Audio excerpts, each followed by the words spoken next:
السلام علیکم دوستو، کیسے ہو؟ امید ہے کہ آپ تمام حضرات خیریت سے ہوں گے۔ دوستو، حضرت جی مولانا سعد صاحب کا صبح کا بیان ہے، سبھی حضرات غور فرمائیں۔ وأسلمنا وقال عليه الصلاة والسلام: لا يؤمن أحدكم حتى يكون هواه تبعا لما جئت به. وقال عليه الصلاة والسلام: من رأى منكم منكرا فليغيره بيده، فإن لم يستطع فبلسانه، فإن لم يستطع فبقلبه، وذلك أضعف الإيمان، أو كما قال عليه الصلاة والسلام۔ میرے محترم بزرگوں، دوستو، عزیزو، کسی چیز کا دعویٰ کرنا بہت آسان ہے اور حقیقت کا پیش کرنا ایک مشکل کام ہے۔ سمجھتے تھے اگر کوئی شخص پوری دنیا کو اپنی حکومت تصور کر لے تو ایک آدمی پر اس کا اختیار نہیں ہے، اور اگر کوئی شخص پوری دنیا کی زمین کو اپنے لیے زراعت تصور کر لے تو ایک دانہ اس کے ہاتھ میں نہیں ہے۔ اگر کوئی شخص پوری دنیا کی منڈیوں کو اپنے لیے تجارت تصور کر لے تو ایک پائی اس کے ہاتھ میں نہیں ہے۔ کیسے آپ حضرت کو سمجھاؤں؟ اس زمانے میں اور آپ اسی طرح ایمان کے دعوے کے ساتھ مطمئن ہو کر بیٹھے ہوئے۔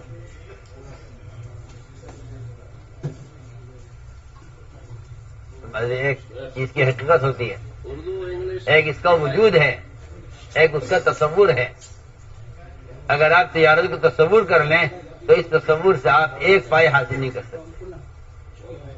اگر آپ زمیندارہ تصور کر لیں تو آپ ایک دانہ حاصل نہیں کر سکتے۔ اسی لیے میں نے عرض کیا کہ اس بارے میں بھی غور کیا جائے کہ آخر قرآن حدیث ایمان کسے کہتے ہیں؟ قرآن حدیث ایمان کسے کہتے ہیں؟ اللہ تعالیٰ کسی کو آمنا کہنے پر چھوڑیں گے نہیں جب تک اس کا امتحان نہ لے لیں۔ ایسا ہو نہیں سکتا وہ لا یفتنون کہ بغیر امتحان کے ان کا ایمان تسلیم کر لیا جائے، ایسا نہیں ہوگا۔ وہ امتحان کیا ہے؟ وہ امتحان دو چیزیں ہیں۔ وہ امتحان دو چیزیں ہیں، ایک تو اللہ تعالیٰ کی طرف سے نبی خبر دیں گے عقل کے خلاف، اور دوسری چیز یہ ہے امتحان میں کہ وہ حکم دیں گے عقل کے خلاف۔ دو چیزوں کو تم عقل کے خلاف تسلیم کر لو تو تمہارا ایمان اللہ کے یہاں قبول ہو جائے گا۔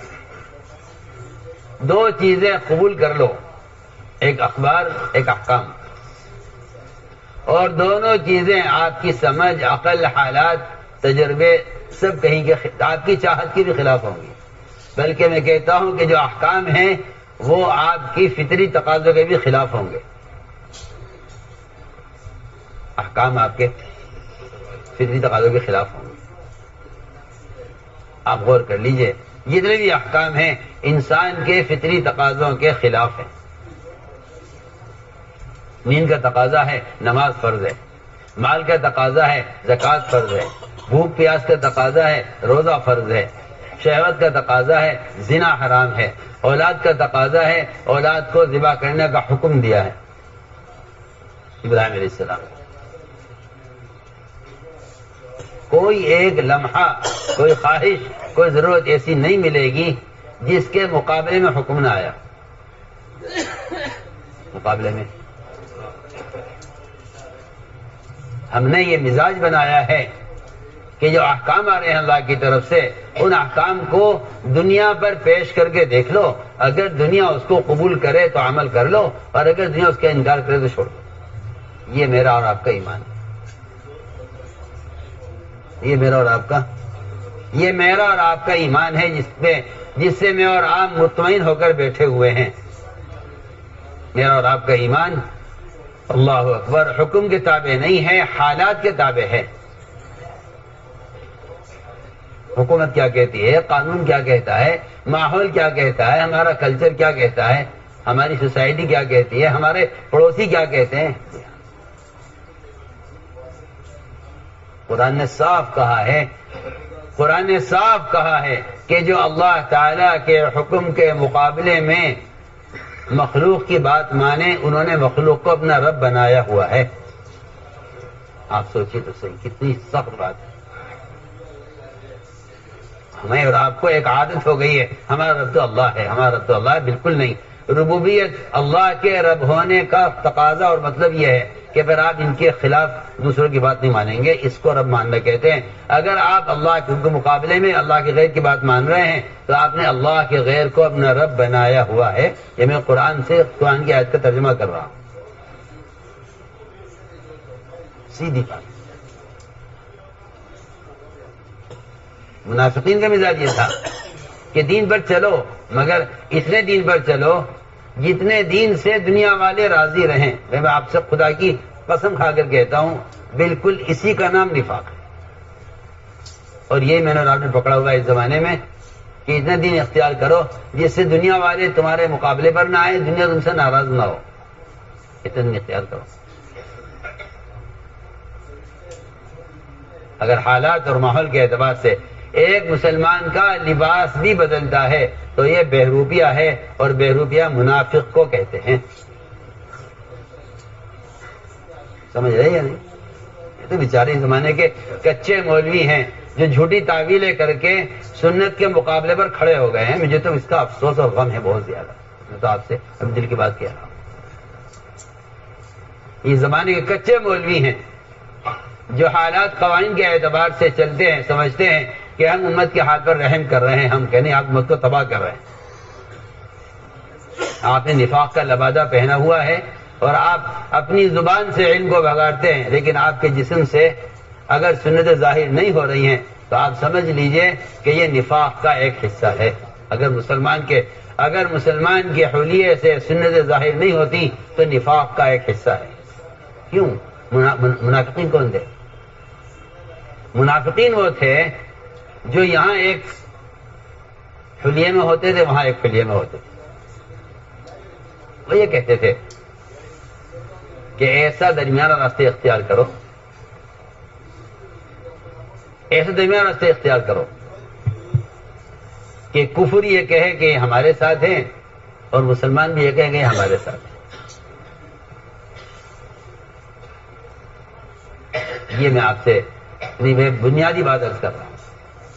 جو قرآن نے صاف کہا ہے کہ جو اللہ کے رسول کے مقابلے میں ان کے غیر کی اطاعت کر رہے ہیں، انہوں نے اللہ کے غیر کو اپنا رب بنایا ہوا ہے۔ سیدھی بات۔ عدی بن حاتم صاحب نے فرمایا تھا، اے عدی، تم نے اللہ کے غیر کو رب بنایا ہوا تھا۔ عدی بن حاتم نے کیا ایسا تو کبھی نہیں ہوا کہ ہم نے آپ پر ایمان لانے سے پہلے اللہ کے غیر کو رب مانا ہو۔ کہ نہیں عدی، یہ بتلاؤ جب تمہارے پوپ اور پادری اور تمہارے احبار رہبان حرام کو حلال کہتے تھے، حلال کو حرام کہتے تھے، تم ان کی بات مانتے تھے؟ نہیں مانتے تھے کہ جی ہم ان کی بات ماننا کرتے تھے۔ آپ نے صاف فرمایا تب تو تم نے اللہ کے غیر کو اپنا رب بنایا ہوا تھا۔ تم نے صاف بات، تم نے اللہ کے غیر کو رب بنایا ہوا تھا۔ اتخذوا احبارهم ورهبانهم اربابا من دون اللہ۔ اس کے لیے نہیں تھا کہ یہ بتوں کو سجدہ کرتے تھے، نہیں، بت پرستی نہیں۔ مسلمان اس زمانے میں صرف بت پرستی کو کہتا ہے کہ اللہ کے غیر انہوں نے اپنا رب بنایا ہے، ایسا نہیں ہے۔ صرف بت پرستی نہیں ہے، اللہ کے غیر کو رب بنانا صرف بت پرستی کو نہیں کہتے۔ اللہ کے غیر کو رب بنانا صرف نہیں کہتے۔ ہم سمجھتے تھے، تم یہ سمجھتے ہو سر کسی کے سامنے جھک جائے اور پیشانی اللہ کے غیر کے سامنے رکھ دی جائے، اس کو بت پرستی کہتے ہیں؟ حضرت فرمایا نہیں، ہرگز ایسا نہیں ہے۔ یہ تو بت پرستی کی انتہا ہے، ابتدا تو معاشرے سے ہوتی ہے۔ کہ کیا کیسے سمجھاؤں آپ کو؟ اس کی ابتدا تو معاشرے سے ہوتی ہے۔ پکی بات ہے.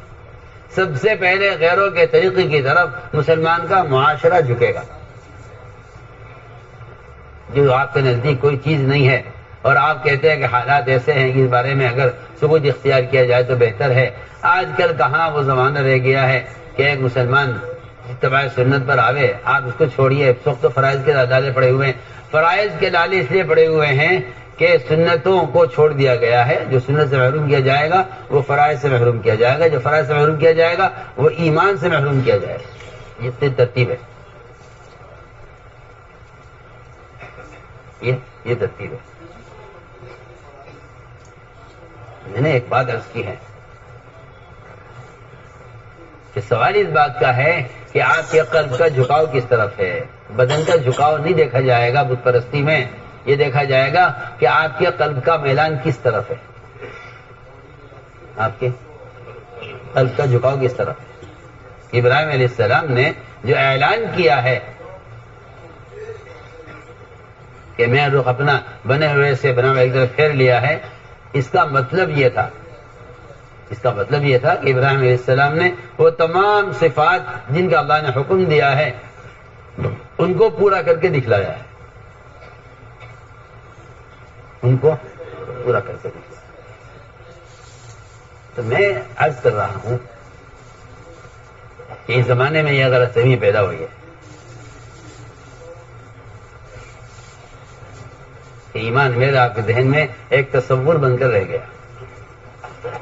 اس لیے فرمایا کہ اپنے ایمان کو پیش کرو قرآن پر. ایمان کو پیش کرو قرآن پر اور ایمان کو پیش کرو حدیث پر. اگر آپ ایمان پیش کرتے ہیں قرآن حدیث پر اور وہ اس کے مطابق ہے تو ایمان ہے, اور اگر نہیں ہے تو آپ ناقص ایمان پر اکتفا کیے بیٹھے ہوئے ہیں کہ ہاں ناقص ایمان کافی ہے. علماء نے لکھا ہے کہ جو آدمی یہ خیال کرتا ہو کہ یہ میرا ایمان ہے, وہ صحابہ کا ایمان تھا, یہ صوفیہ کا ایمان ہے, یہ ابدال اور اقطاب کا ایمان ہے, یہ ایسا مسلمان ناقص ایمان پر راضی ہو گیا. اس کا ایمان ناقص ہے.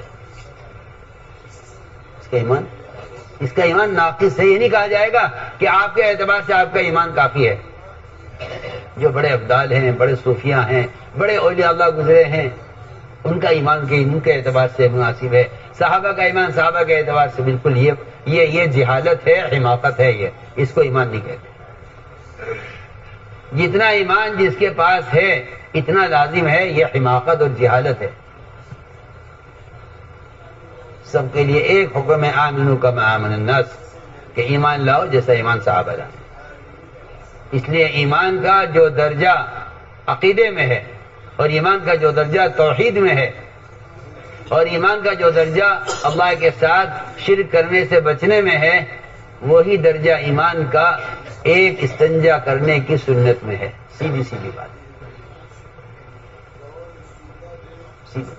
وہ درجہ ایمان کا استنجا کرنے کی سنت میں ہے.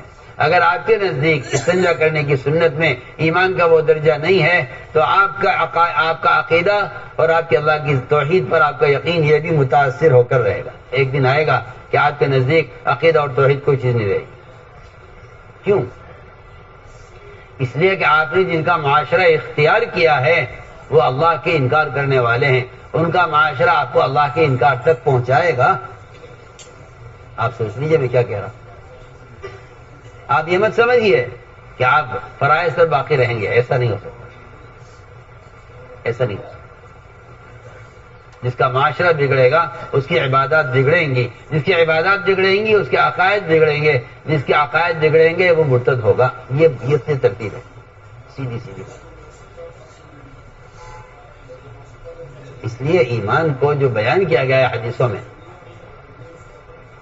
وہ باعتبار کل کے بیان کیا گیا ہے, صرف باعتبار توحید کے اور عقیدے کے نہیں بیان کیا گیا. پڑھیے آپ حدیث ہے. جتنا آپ کو لا یؤمن ملے گا نا حدیثوں میں, وہ سارا کا سارا معاشرے سے, معاملات سے, اخلاق سے متعلق ملے گا. لا یؤمن. بلکہ ایک جگہ تو قسم کھا کے فرمایا آپ نے, خدا کی قسم وہ آدمی مومن نہیں ہو سکتا. وہ آدمی مومن نہیں ہو سکتا. آخر ایسا کون بدبخت ہے وہ جو مومن نہیں ہے. فرمایا جس کا پڑوسی اس سے مطمئن نہ ہو اور خائف ہو, یہ مومن نہیں ہے. آپ سوچیے، آپ نے ایک جہالت، ایک حماقت چلائی ہوئی اس زمانے میں، پڑھے لکھوں سے کہہ رہا ہوں. وہ یوں کہتے ہیں کہ جہاں لا یؤمن ہے وہاں کمال ایمان کا انکار ہے. ایمان کا انکار نہیں ہے، مومن تو آپ ہیں، حالانکہ وہ کمال ایمان کا انکار نہیں ہے. وہ صرف آپ کو کافر نہیں کہا جائے گا فی الوقت، اس کو کہا ہے کہ کمال ایمان پر موقوف ہے حدیث ہے. صرف کفر کا انکار کی وجہ سے کہا ہے کہ اس سے کمال ایمان مراد ہے. اس کا مطلب یہ نہیں ہے کہ آپ کمال ایمان کے مکلف نہیں ہیں، یعنی آپ کمال ایمان کے مکلف ہیں. اس لیے کہ قرآن حدیث میں کامل ایمان کا حکم ہے، ناقص ایمان کا کہیں حکم نہیں. ناقص ایمان کا کہیں حکم نہیں. اور میں آپ سے اللہ کی قسم کھا کر کہہ سکتا ہوں، جو آدمی اتباع سنت پر نہیں ہے اپنے شکل لباس کے اعتبار سے، اللہ کی قسم اس کا ایمان ناقص ہے. اس کا ایمان، اگر کسی مسلمان کی شکل کسی غیر مسلم سے ملتی ہے تو اس کے ایمان میں یقیناً فرق ہے، اور یہ ایمان اللہ کے یہاں قبول نہیں ہے. سیدھی سیدھی بات، سیدھی بات. اگر کسی مسلمان کی شکل یا اس کا لباس یا اس کا طریقہ یا اس کی شادی یا اس کی کوئی ایک ضرورت کسی غیر مسلم سے ملتی ہے تو اللہ کی قسم اس کے ایمان میں فرق ہے، اللہ کو یہ ایمان قبول نہیں ہے. ایمان اللہ کہاں؟ پکی پکی بات. ایسا شخص قبر میں صاف کہے گا فرشتے سے جواب میں کہ میں نہیں جانتا کہ محمد صلی اللہ علیہ وسلم کون ہے، کیا ہے، مجھے نہیں معلوم نہیں. پکی بات. اس لیے کہ آپ نے ایک نفاق کا راستہ بنایا ہے جس میں آپ چاہتے یہ ہیں کہ ایسا کوئی راستہ بن جائے درمیان کا ماڈرن اسلام کہ جس کو مسلمان بھی کہا جائے اور یہ بھی کہا جائے کہ ہاں سنت پر تو نہیں ہے لیکن ہے مسلمان، ہم اس کو نہیں مانتے. کیوں؟ آپ غور کیجئے. جو لوگ پکے سچے مسلمان ہو گئے تھے، آپ پر ایمان لے آئے تھے، آپ کے صحابی ہو گئے تھے، انہوں نے ایک مرتبہ آپ سے صرف اتنا سوال کر لیا کہ ہم قرآن پڑھتے ہیں، قرآن پر ہی عمل کرتے ہیں، اسی کو نمازیں پڑھتے ہیں، اسی کو تہجد میں پڑھتے ہیں، اسی کو دیکھ کر پڑھتے ہیں. ہم اجازت چاہتے تھے اگر کبھی کبھی توریت پڑھ لیا کریں، کبھی کبھی توریت پڑھ لیا کریں. حالانکہ توریت آسمانی کتاب ہے، میرا اور آپ کو اس پر ایمان ہے. اس پر ایمان لائے بغیر ایمان کسی کا قبول نہیں کیا جائے گا. آمنت باللہ و ملائکتہ و کتبہ، کتابوں پر ایمان لانا فرض ہے قیامت تک ہر مسلمان کے ذمہ. انہوں نے صرف اجازت طلب کی کہ ہم توریت پڑھنا چاہتے ہیں، ہم توریت پڑھنا چاہتے ہیں، اگر آپ کی اجازت ہو. اتنا سوال کیا ان صحابہ نے جو آپ پر ایمان لا چکے تھے، پہلے یہودی تھے پھر اسلام لے آئے. تو اسلام نے اتنی بات برداشت نہیں کی کہ آپ توریت پڑھیں قرآن پڑھنے کے ساتھ ساتھ، بلکہ حکم ہی آیا آسمان سے ان کے لیے، ان 5 آدمیوں کے لیے، ادخلوا فی السلم کافہ، کہ اسلام میں پورے پورے داخل ہو جائے. سنیے تو صحیح، آپ تو یہودی بن کر بھی مسلمان ہیں، اور وہاں توریت جس پر ایمان لانا فرض ہے، صرف اس کی تلاوت کی اجازت پر قرآن یہ کہہ رہا ہے کہ اسلام میں پورے پورے داخل ہو جائے. ایک پیر اسلام میں، ایک پیر یہودیت میں، یہ نہیں چلے گا. آپ سوچیے، آپ فیصلے کیجیے.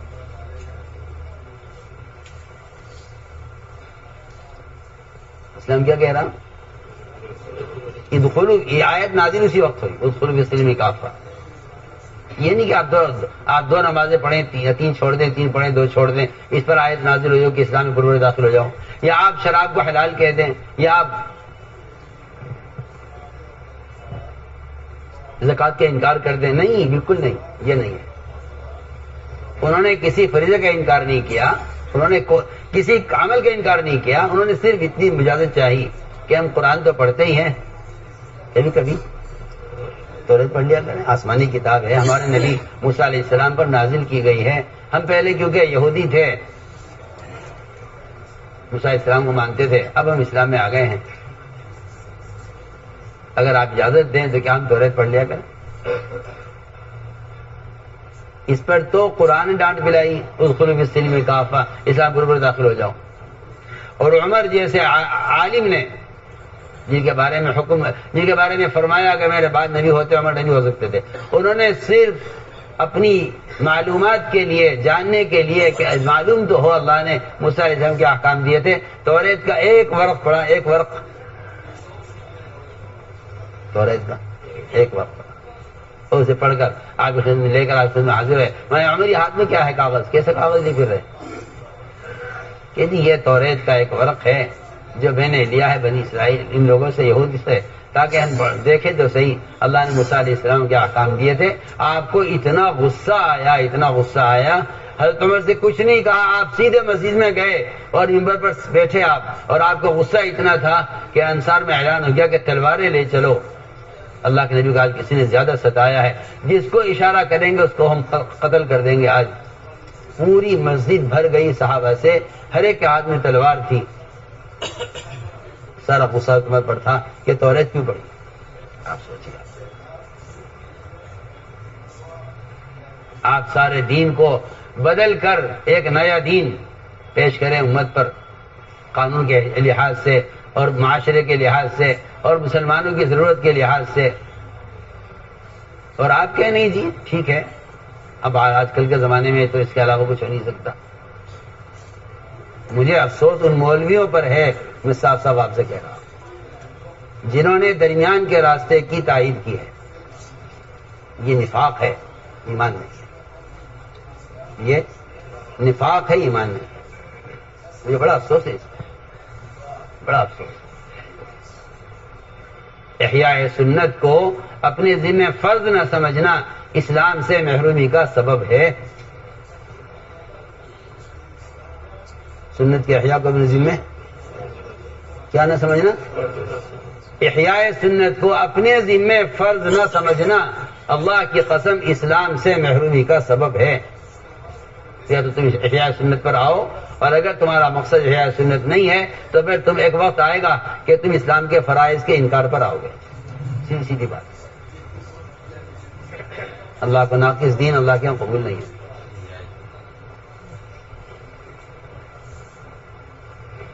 تو میں نے عرض کیا ہے کہ اتنا بھی برداشت نہیں ہوا کہ آپ توریت پڑھیں۔ آپ نے منبر میں بیان دیا اور ساری مسجد بھر گئی، انصار ہر ایک ہاتھ میں تلوار تھی، اور آپ نے بیان کیا اے عمر، آج اگر موسیٰ علیہ السلام زندہ ہو کر آ جائیں، ان کے لیے کوئی راستہ نجات کا نہیں سوائے میرے طریقے کے۔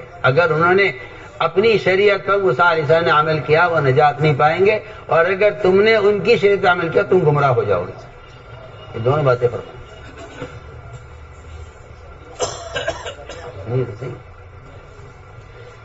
آپ تو کفار کے طریقوں کے عادی اور اس کے داعی بن کر چل رہے ہیں، اور وہاں عمر پر غصہ آپ کا اس پر ہے کہ اگر تم نے توریت پڑھی ہے تو پھر تم سمجھ لو، اور ان کے طریقے پر عمل کیا تم گمراہ، اور اگر موسیٰ علیہ السلام آج آ جائیں زندہ ہو کر اور اپنے طریقے پر چلیں تو وہ نجات نہیں پائیں گے۔ ان کے لیے لازم ہوگا کہ وہ میرے طریقے کے تابع ہوں۔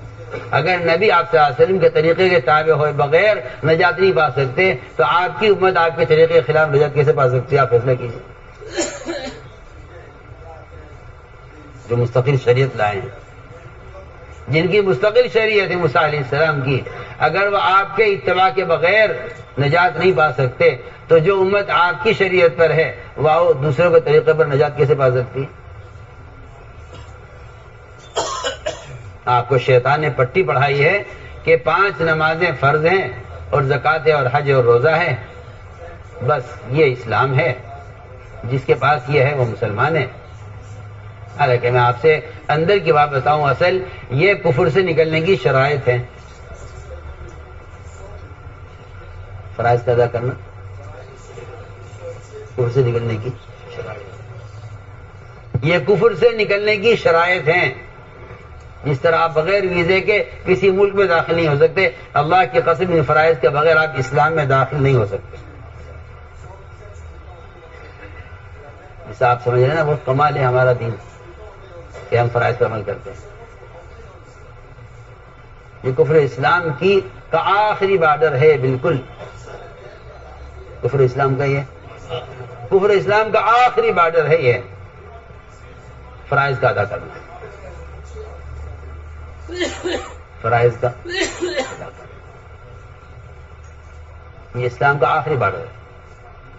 اگر اس میں کچھ کم ہو گیا تو آپ اسلام میں داخل نہیں سمجھے جائیں گے. سیدھی بات، آخری بارڈر ہے کفر اسلام کا کہ آپ کے فرائض باقی رہ جائیں صرف. اس لیے کیا پڑے حدیث ہے، زکوٰۃ کا انکار کفر ہے، نماز کا چھوڑنا کفر ہے. حج جو نہ کرے اس کو اختیار ہے، چاہے یہودی بن کے مرے، نصرانی بن کر مرے، مجوسی بن کر مرے، اسے اختیار ہے. کیا فرائض، آپ فرائض کے ادا کرنے کو اسلام سمجھ کے مطمئن ہے. یہ بالکل آخری حد ہے اسلام کی. اگر آپ کے پاس فرائض نہیں ہیں تو آپ اسلام کے دائرے میں داخل نہیں ہیں، اور اگر آپ فرائض چھوڑ دیں تو اسلام کے دائرے سے نکل جائیں گے.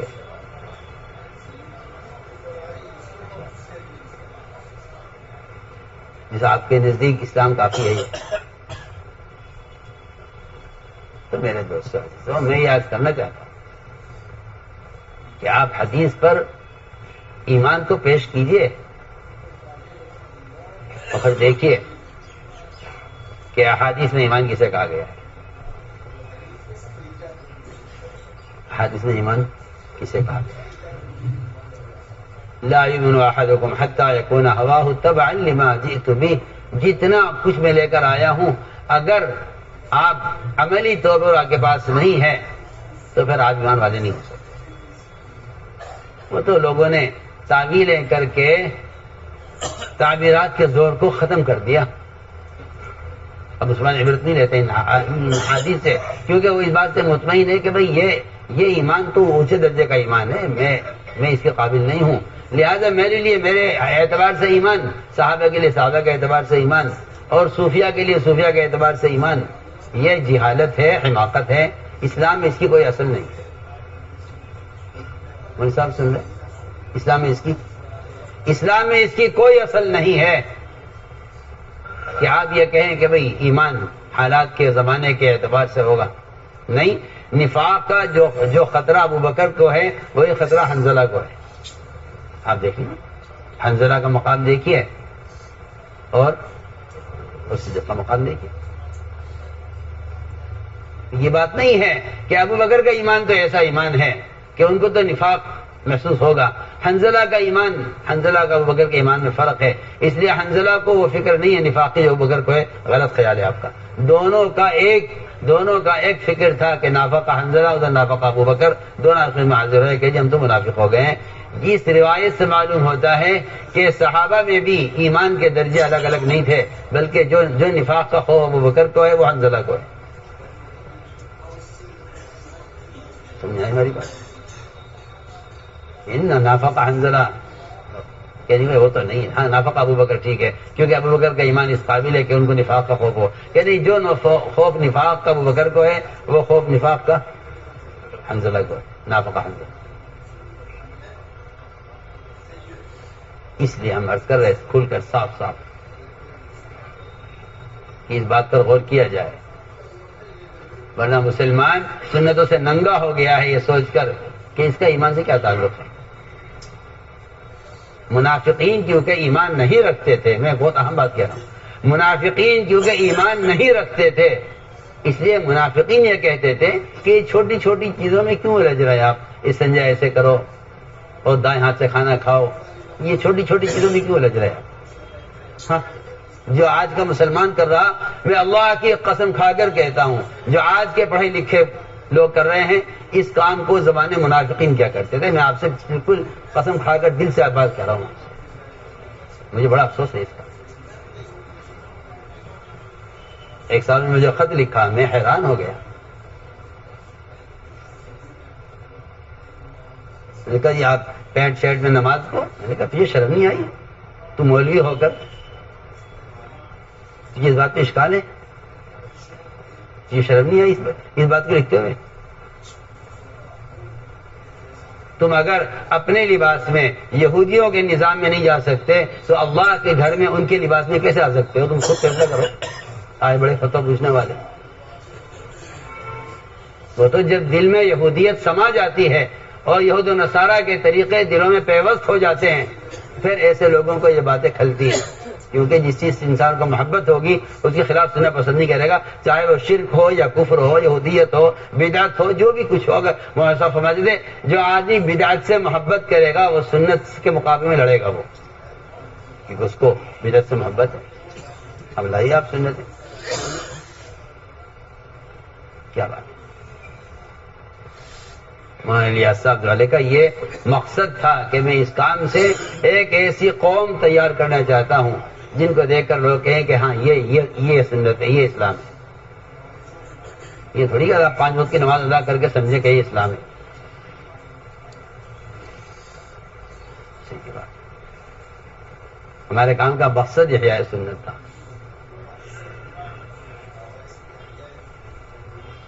تو میں نے عرض کیا کہ یہ منافقین کہتے تھے یہ چھوٹی چھوٹی چیزوں میں کیا. منافقین نے اعتراض کیا تھا. منافقین نے اعتراض کیا تھا کہ یہ تمہارے نبی اتنے بڑے بڑے کارنامے، کفار سے مقابلہ ہو رہا ہے، کفر اسلام کی جنگ ہو رہی ہے، یہ ان بڑے بڑے کارناموں کو دیکھے نا، یہ کیا چھوٹی چھوٹی چیزیں لے کے بیٹھے ہیں کہ سنجے اس طرح کرو اور کھانا دائیں ہاتھ سے کھاؤ. یہ کیا؟ علماء نے لکھا ہے کہ طہارت میں سنت کو ہلکا سمجھنے کی جو وجہ تھی منافقین کی، وہ نماز کو ہلکا سمجھنا تھا.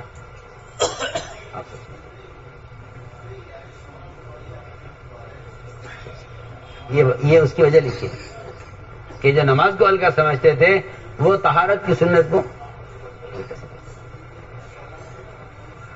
اس لیے تھا کہ جن کے نزدیک طہارت کی اہمیت نہیں ہے ان کے نزدیک عبادت کی بھی اہمیت نہیں، کیونکہ عبادت کو کچھ نہیں سمجھتے وہ، اس لیے طہارت کو کچھ نہیں سمجھتے. سنیے دیکھیے آپ کی معمولی بات ہے.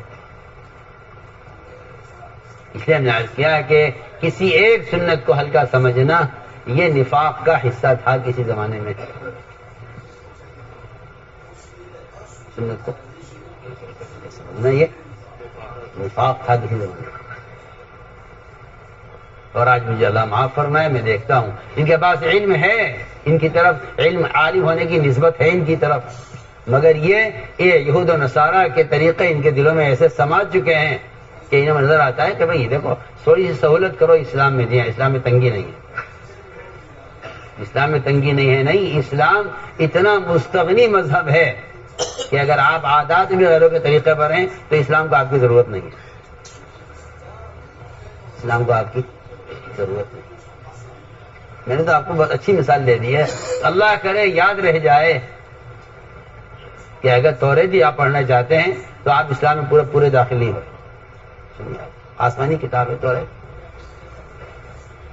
اور اللہ تعالیٰ منع کر رہا ہے کہ نہیں ہمیں آپ کے اسلام، یہ اسلام ہمیں نہیں چاہیے کہ ایک پیر ادھر ایک پیر ادھر. بجائیے 2 کشتی کے سوار کا انجام کیا ہوگا آپ بتائیے تو صحیح.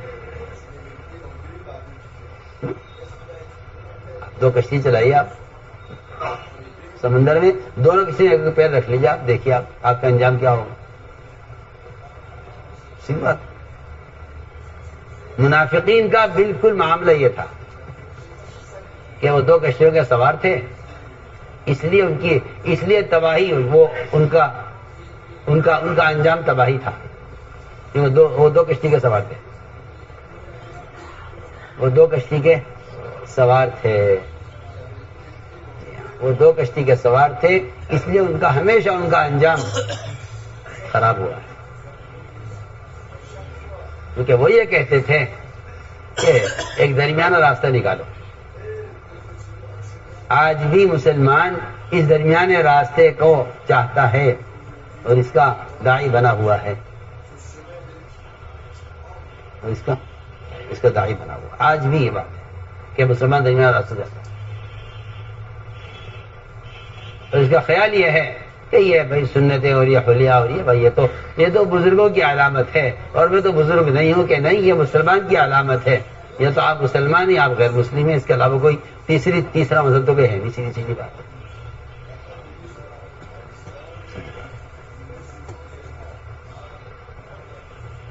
رہا قانون کہ اللہ تعالیٰ کا نظام یہ ہے کہ وہ اسلام کے خلاف قوانین اس لیے نہیں لاتے نعوذ باللہ کہ مسلمان کوئی اور راستے اختیار کرے، وہ اسلام کے خلاف قوانین اس لیے لاتے ہیں کہ وہ اس میں مسلمان کی طلب اور کوشش کو دیکھنا چاہتے ہیں کہ مسلمان میں کیا طلب اور کوشش ہے۔ اس لیے میں صاف طور پر آپ سے کہتا ہوں کہ جو آدمی کسی قانون کی وجہ سے کسی سنت پر عمل کرنے پر مجبور ہے اور وہ دل سے غمگین ہے اور وہ اس کے لیے کوشش بھی کرتا ہے، تب تو اللہ کے ہاں مجرم نہیں ہو سکتا، اور اگر اس لیے کوشش نہیں کرتا تو اللہ کے ہاں مجرم ہے، اللہ کے ہاں مجرم ہے، یہ اللہ کے ہاں مجرم ہے۔ اگر کوئی قانون کسی ایک سنت کے خلاف آتا ہے، اگر کوئی ایک قانون کسی ایک سنت کے خلاف قانون آتا ہے اور مسلمان اس کے لیے کوشش نہیں کرتا تو یہ مسلمان اللہ کے یہاں مجرم ہوگا۔ سوال اس کا ہوگا کہ آپ نے کیا کوشش کی اس کے لیے، ہم اس کے لیے کیا کوشش کی؟ آپ نے کوشش کی ہے اور کر رہے ہیں مسلسل، تب تو آپ اللہ کے ہاں مجرم نہیں ہیں، اور آپ نے اس کے لیے کوشش نہیں کی اور یہ کہا قانون یہ ہے اس لیے ہم کچھ نہیں کر سکتے، تو اللہ تعالیٰ کے یہاں آپ مجرم ہیں۔ آپ سوچئے کہ آدمی سنت پر عمل نہ کر کے کسی مجبوری کی وجہ سے کب بچ سکتا ہے، اللہ کے یہاں بری کب ہو سکتا ہے؟ شیخ الحدیث حضرت مولانا زکریا صاحب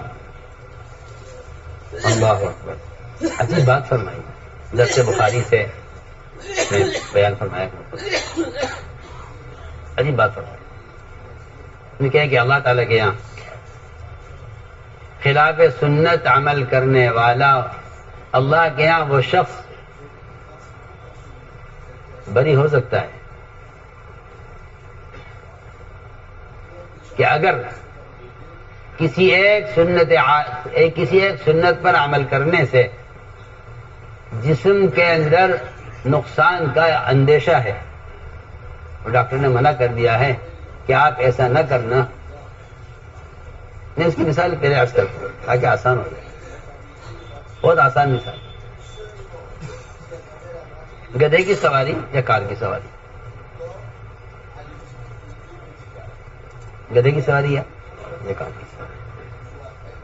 پہلے تو کی بات سن لی جو سمجھ لے کہ اگر گدھے کی سواری پر ذلت اور کار کی سواری میں عزت محسوس کرتا ہے تو اس کے ایمان میں فرق ہے۔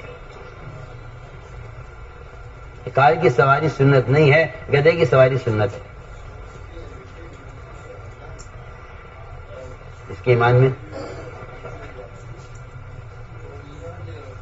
لیکن اگر گرمی یا دوسری وجوہات کی وجہ سے اسے گدھے کی سواری پر کسی جسمانی نقصان کا خطرہ ہے، سنت دھیان سے، اور اس نقصان سے بچنے کے لیے یہ کار کی سواری اختیار کرتا ہے، تو شیخ فرماتے ہیں کہ کار کی سواری اختیار کرنے والے کی کیفیت ایسی ہونی چاہیے، سننا دھیان، کار کی سواری اختیار کرنے والی کیفیت ایسی ہونی چاہیے کہ اگر کسی شوگر کے مریض کو ڈاکٹر یہ کہہ دیں کہ اگر آپ نے ایک دانہ بھی شکر کا کھایا تو آپ ہلاک ہو جائیں گے، وہ پھیکا کھانا کھاتے ہوئے یا پھیکی چائے پیتے ہوئے اس کو ہر گھونٹ پر شکر کا خیال آتا ہے، جو کیفیت اس شوگر کے مریض کی ہے پھیکا کھاتے ہوئے شکر کو یاد کرنے کی، اگر اس آدمی کی کیفیت یہ ہے کہ وہ ہر قدم پر سنت کو یاد کر رہا ہے، کاش بھی اس پر عمل کرتا، فرماتے ہیں شیخ پھر تو ہو سکتا ہے کہ یہ اللہ کے یہاں مجرم ہونے سے بچ جائے۔ تو میری بات سمجھ آ رہی؟ پھر تو ہو سکتا ہے کہ اللہ کے یہاں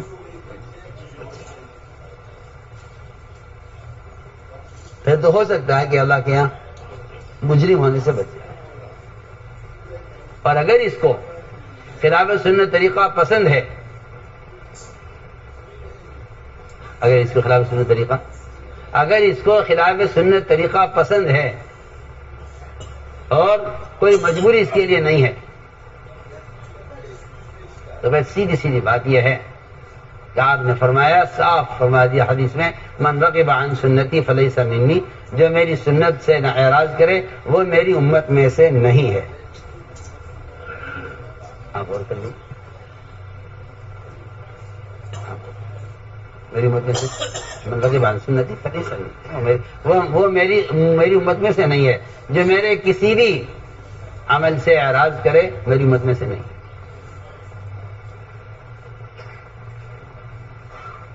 خود غور کیوں؟ اس لیے کہ اس زمانے کے جاہلوں نے مسلمانوں کو یہ پڑھایا ہے کہ جو درجہ فرائض کا ہے وہ سنت کا درجہ نہیں ہے. یہ جاہلوں نے پڑھایا ہے آپ کو. میں تو بالکل کھل کر جاہل کہتا ہوں ایسے شخص کو جس کے نزدیک فرائض اور سنتوں میں فرق ہو، وہ جاہل ہے. وہ جاہل ہے. جو درجہ ایمان کا عقائد میں ہے، اگر وہ درجہ ایمان کا سنتوں میں نہیں ہے تو اس کا ایمان آدھا ہے، اس کا ایمان ناقص ہے. تو جاہل ہے وہ شخص اس کے نزدیک فرائض میں سنتوں میں فرق ہے. یہودی اس کا نام نہیں کہ آپ یہودی بن جائیں، نصرانی اس کا نام نہیں کہ آپ نصرانی ہو جائیں. اس طرح عقائد سے لے کر سنتوں کے اتباع تک ایمان ہے. اسی طرح یہودیت اور نصرانیت، جی ہاں، کہ ان کے عقیدے سے لے کے ان کے طریقے تک پوری یہودیت ہے. میں ہم کچھ کہہ رہا ہوں. ان کے عقیدے سے لے کے ان کے طریقے تک پوری یہودیت ہے. اسی طرح اسلام میں عقائد سے لے کر سنت کے اتباع تک پورا کا پورا اسلام ہے، پورا کا پورا ایمان ہے. میں یہ کہنا چاہتا ہوں. آپ یہ مت خیال کیجئے کہ فرائض تو اسلام کے ہوں، معاشرہ یہود کا ہو تو اس کو یہودی کہا جائے گا، اس کو مسلمان نہیں کہا جائے گا. میں سیدھی بات کرتا ہوں. اگر آپ اسلام کے فرائض پر ہیں لیکن آپ کا معاشرہ، آپ کا لباس یہودیوں کا ہے تو آپ کو یہودی کہا جائے گا، آپ کو مسلمان نہیں کہا جائے گا. سیدھی بات. آپ کو یہودی کہا جائے گا نہیں. اس لیے کہ آپ کے اسلام کا جو تعارف ہوگا نہ وہ آپ کی نماز سے ہوگا، نہ آپ کی زکوٰۃ سے ہوگا، نہ آپ کے روزے سے ہوگا، نہ آپ کے حج سے ہوگا. یہ آپ سوچ لیجیے. آپ کے یہودی ہونے کا جو فیصلہ ہوگا وہ آپ کے حلیے سے ہوگا، وہ آپ کے حلیے سے ہوگا. جی آپ اس کو سوچ لیجیے. آپ کے حلیے سے فیصلہ ہوگا. حضرت عمر نے فرمایا تھا کہ جو آدمی ظاہر میں ہمیں مسلمان دکھلائی دے گا ہم اس پر اعتماد کریں گے، اس کو قریب کریں گے، اس کو مسلمان سمجھیں گے، چاہے وہ تنہائی میں کیسا بھی ہے. اور جس کے ظاہر کو ہم دیکھیں گے کہ اس کا ظاہر اسلام کے مطابق نہیں ہے، نہ ہم اس پر اعتماد کریں گے نہ اس کو قریب کریں گے.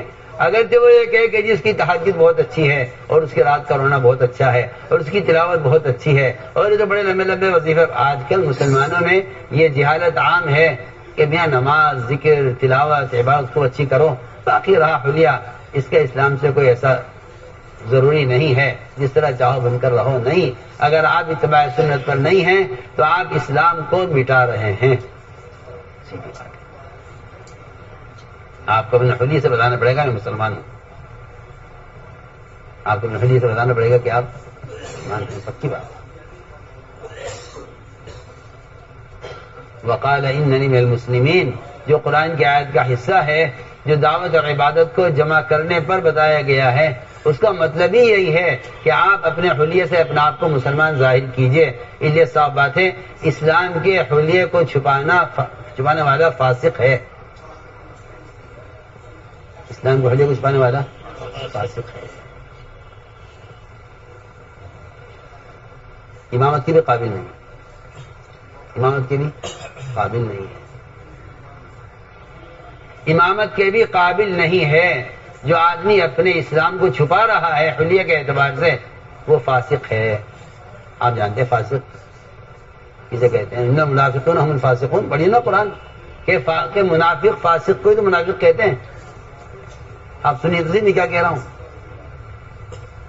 جس کے حلیے سے اسلام ظاہر نہیں ہوگا وہ آدمی فاسق ہے. وہ آدمی فاسق ہے. اور قرآن نے کہا ہے کہ ان المنافقون هم الفاسقون، کہ منافقی تو فاسق ہیں. اچھی بات ہے. فسق اور نفاق ایک چیز ہے. فسق اور نفاق ایک چیز ہے. فسق اور نفاق ایک چیز کا نام. پڑھیے آپ قرآن پڑھیے تاکید کے ساتھ، ان المنافقین هم الفاسقون. یہ جو منافق ہیں وہی فاسق ہیں. کیا مطلب ہے؟ کہ فاسق اسے کہتے ہیں جو اسلام کی علامتوں کو چھپائے، کہ میں دیکھنے سے مسلمان نہ لگوں. دیکھنے سے، اور آپ جانتے ہیں، آپ دیکھ لیجیے اس زمانے میں اس ملک میں مسلمان کے علاوہ ہر قوم پہچانی جاتی ہے. سکھ کو پہچان لو، ہندو کو پہچان لو، اس کے بعد وہ علامتیں ہیں جس سے پہچانا جاتا ہے. اگر نہیں پہچانا جاتا تو مسلمان نہیں پہچانا جاتا. آپ کو پوچھنا پڑتا ہے مسلمان سے نام پوچھ کر آپ سلام کرتے ہیں. یہ قیامت کے قریب آنے کی نشانی ہے کہ حدیث میں آتا ہے التسلیم بالمعرفہ من اشراط الساعہ. اسلام کے قیامت کے قریب آنے کی نشانیوں میں سے ہے کہ آپ نام پوچھ کر سلام کریں گے، کیونکہ قیامت فاسقوں پر قائم کی جائے گی. آپ سوچئے نا میں کتنی اہم بات عرض کر رہا ہوں. مولوی صاحب کس پر قیامت قائم کی جائے گی؟ فاسقوں پر. قیامت قائم کی جائے گی فاسقوں پر. فساق پر قیامت قائم کی جائے گی. اور یہ حدیث میں ہے بالکل کہ جب قیامت قریب آ جائے گی تو مسلمان اتنا سنتوں سے خالی ہو جائے گا کہ اس کو سلام کرنے کے نام پوچھنا پڑے گا. پتہ نہیں مسلمان غیر مسلم ہے کون ہے. مسلمان ہی ہے. ہم آپ کے صاف سے بات کرتے تھے کہ جو قوم مسلمان ہوتے ہوئے اپنے معاشرے پر مجتمع نہیں ہے وہ قوم مردہ ہے، اور جو قوم اپنے معاشرے پر مجتمع ہے وہ غیر مسلم ہو کر بھی زندہ رہیں گے. سی وہ قوم زندہ ہے جو اپنے معاشرے پر مجتمع ہے چاہے غیر مسلم کیوں نہ ہو، اور وہ قوم مردہ ہے جو اپنے معاشرے پر مجتمع نہیں ہے چاہے وہ مسلمان کیوں نہ ہو.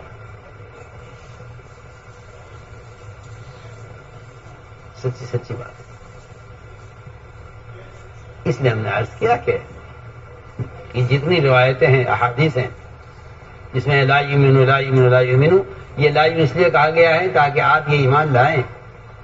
یہ نہیں کہ آپ کے شرع کی چیز نہیں آپ اس کو چھوڑ دیجئے، یہ نہیں، یہ کہیں بھی ثابت نہیں ہے. جو کہتا ہے کہ یہ بھی ایمان ہے وہ جاہل ہے، وہ اس کو کچھ خبر نہیں ہے قرآن حدیث کی. ورنہ قرآن نے حدیث نے صاف انکار کر دیا ہے. اس لیے لا یؤمنو جہاں بھی آپ دیکھیں گے روایتوں میں وہ سارا کا سارا معاشرے سے اور اخلاق اور معاملات سے متعلق ہوگا. آپ پڑھیے قرآن، آپ پڑھیے حدیثیں. اس لیے ہم نے عرض کیا پہلے ایمان کو پیش کرو قرآن حدیث پر. یہ کسے ایمان کہتے ہیں؟ وہ ایمان ہے جس کا انکار کرتے ہیں وہ ایمان نہیں ہے. کامل نہیں ہے، ناقص صحیح ہے تو بنانے کی باتیں ہیں سب. یہ علماء نے لکھا ہے، کیونکہ متقدمین جو لکھ گئے ہیں بعد کے آنے والے بچڑونگڑے کہوں گا میں تو ان کو، جو اس کی مخالفت کر کے ایک نیا مذہب پیش کرنا چاہتے ہیں، جنہیں کوئی تمیز نہیں ہے، کوئی عقل نہیں ہے، کوئی سمجھ نہیں ہے. ان کے پاس اوپرا علم ہے بیچاروں کے پاس. یہ اس سے جدید مسائل نکال کر امت کو گمراہ کرنا چاہتے ہیں. اس کے علاوہ کوئی مقصد نہیں. ان کی نئی معلومات اور نئے ان کے جو کہنا چاہیے مسلمات ہیں وہ یہ پرانے لوگوں کو بیوقوف سمجھتے ہیں کہ انہیں کوئی اتنی معلومات نہیں جتنی ہمیں. جب آدمی تقوی کے بغیر اور اتباع سنت کے بغیر علم میں داخل ہوتا ہے تو اس کو گمراہی کے دلائل ملتے ہیں. ہم کچھ کہہ رہے ہیں، علماء سے کہہ رہے ہیں جو تقوی کے بغیر اور احیاء سنت کے جہد کے بغیر علم میں داخل ہوں گے ان کو گمراہی کے دلائل ملیں گے. کیونکہ قرآن یہ کہتا ہے کہ جو ہلاک ہوگا وہ بھی دلیل سے ہلاک ہوگا، جو ہدایت پائے گا وہ بھی دلیل سے ہدایت پائے گا. قرآن دونوں کے لیے ہے، گمراہ کرنے کے لیے بھی قرآن ہے، ہدایت کے لیے بھی قرآن ہے. دونوں کے لیے قرآن ہے. قرآن دونوں کے لیے ہے. قرآن دونوں کے لیے. لِيَهْلِكَ مَنْ هَلَكَ عَنْ بَيِّنَةٍ وَيَحْيَىٰ مَنْ حَيَّ عَنْ بَيِّنَةٍ، دونوں کے لیے قرآن ہی ہدایت بھی دے گا، قرآن ہی گمراہ بھی کرے گا. يُضِلُّ بِهِ كَثِيرًا وَيَهْدِي بِهِ كَثِيرًا. اور گمراہ کون ہوں گے؟ یہ گمراہ قرآن کے ذریعے صرف فاسق لوگ ہوں گے، صرف فاسق لوگ گمراہ ہوں گے قرآن کے ذریعے. آپ میری بات کو معمولی مت سمجھیے، میں بہت بنیادی باتیں عرض کر رہا ہوں، اور اس لیے کہنی پڑ رہی ہے آج کہ ایک طبقہ امت میں ایسا تیار ہو گیا ہے جن پر علم کا ٹھپا لگا ہوا ہے، مگر ان کو احیاء سنت کا کوئی فکر، کوئی غم نہیں ہے. اور اگر ان کے سامنے کوئی بات ایسی آ جائے جس میں رواج کی مخالفت ہو تو وہ رواج کی تائید کرتے ہیں سنت کے مقابلے میں. یہ ان کا اندر کا فسق ہے، اس کے علاوہ کچھ نہیں ہے. فاسق ہے وہ آدمی جو کسی غیروں کے کسی طریقے کو سنت کے مقابلے میں اچھا سمجھے، وہ فاسق ہے. پکی پکی بات.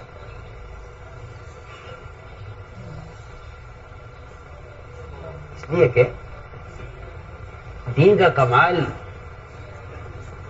کمال دین ہے، ناقص دین کوئی چیز نہیں ہے. ناقص دین کوئی چیز نہیں، ناقص دین کوئی چیز نہیں.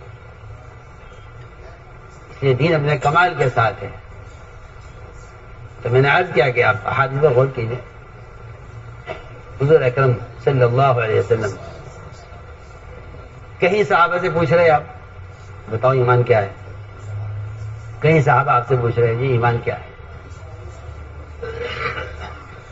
اور یہ روایت ہے، کہیں صحابہ آپ سے پوچھ رہے ایمان کیا ہے. وہ تو طلب علم کے لیے پوچھ رہے ہیں جی بتا چلے ایمان کیا ہے. اور کہیں آپ صحابہ سے پوچھ رہے ایمان کیا ہے، آپ پوچھ رہے بطور امتحان کے، وہ آپ سے سوال کر رہے بطور تعلیم کے. تو صحابی نے سوال کیا ایمان کسے کہتے ہیں؟ آپ نے فرمایا یہ تجھے نیکی خوش کرے، گناہ غمگین کرے، جان لے کے تم مومن. اذا سرت کا حسنت کا وسعت کا سیئت کا فانت مومن. جب تجھے نیکی خوش کرے، گناہ غمگین کرے، جان لے. اور گناہ کیا ہے؟ سنو سے گناہ کیا ہے؟ کیونکہ گناہ ہر اس چیز کو کہتے ہیں جو تیرے دل میں کھٹکے، جو تیرے دل میں کھٹکے ہوئے. کیا کھٹکے گا؟ صاحب آپ سے کہتا ہوں کہ اگر آپ سنتوں کے پابند ہیں تو آپ کو خلاف سنت طریقے کھٹکیں گے کہ یہ طریقہ سنت نہیں. جو طریقہ سنت ہے وہ محمد صلی اللہ علیہ وسلم کا طریقہ ہے. جو چیز خلاف سنت ہوگی وہ یقیناً یہود و نصارہ کا طریقہ ہوگا، اس کے علاوہ اور کوئی چیز نہیں ہے. صرف سنت ہے جو فیصلہ کرے گی مسلمان غیر مسلم کے درمیان. میں صاف صاف آپ سے کہہ رہا ہوں، صرف سنت. جو متبع سنت ہے وہ اسلام، پورے اسلام پر قائم ہے. جو متبع سنت نہیں ہے وہ دو کشتیوں کا سوال ہے، وہ دو کشتی کا سوال ہے.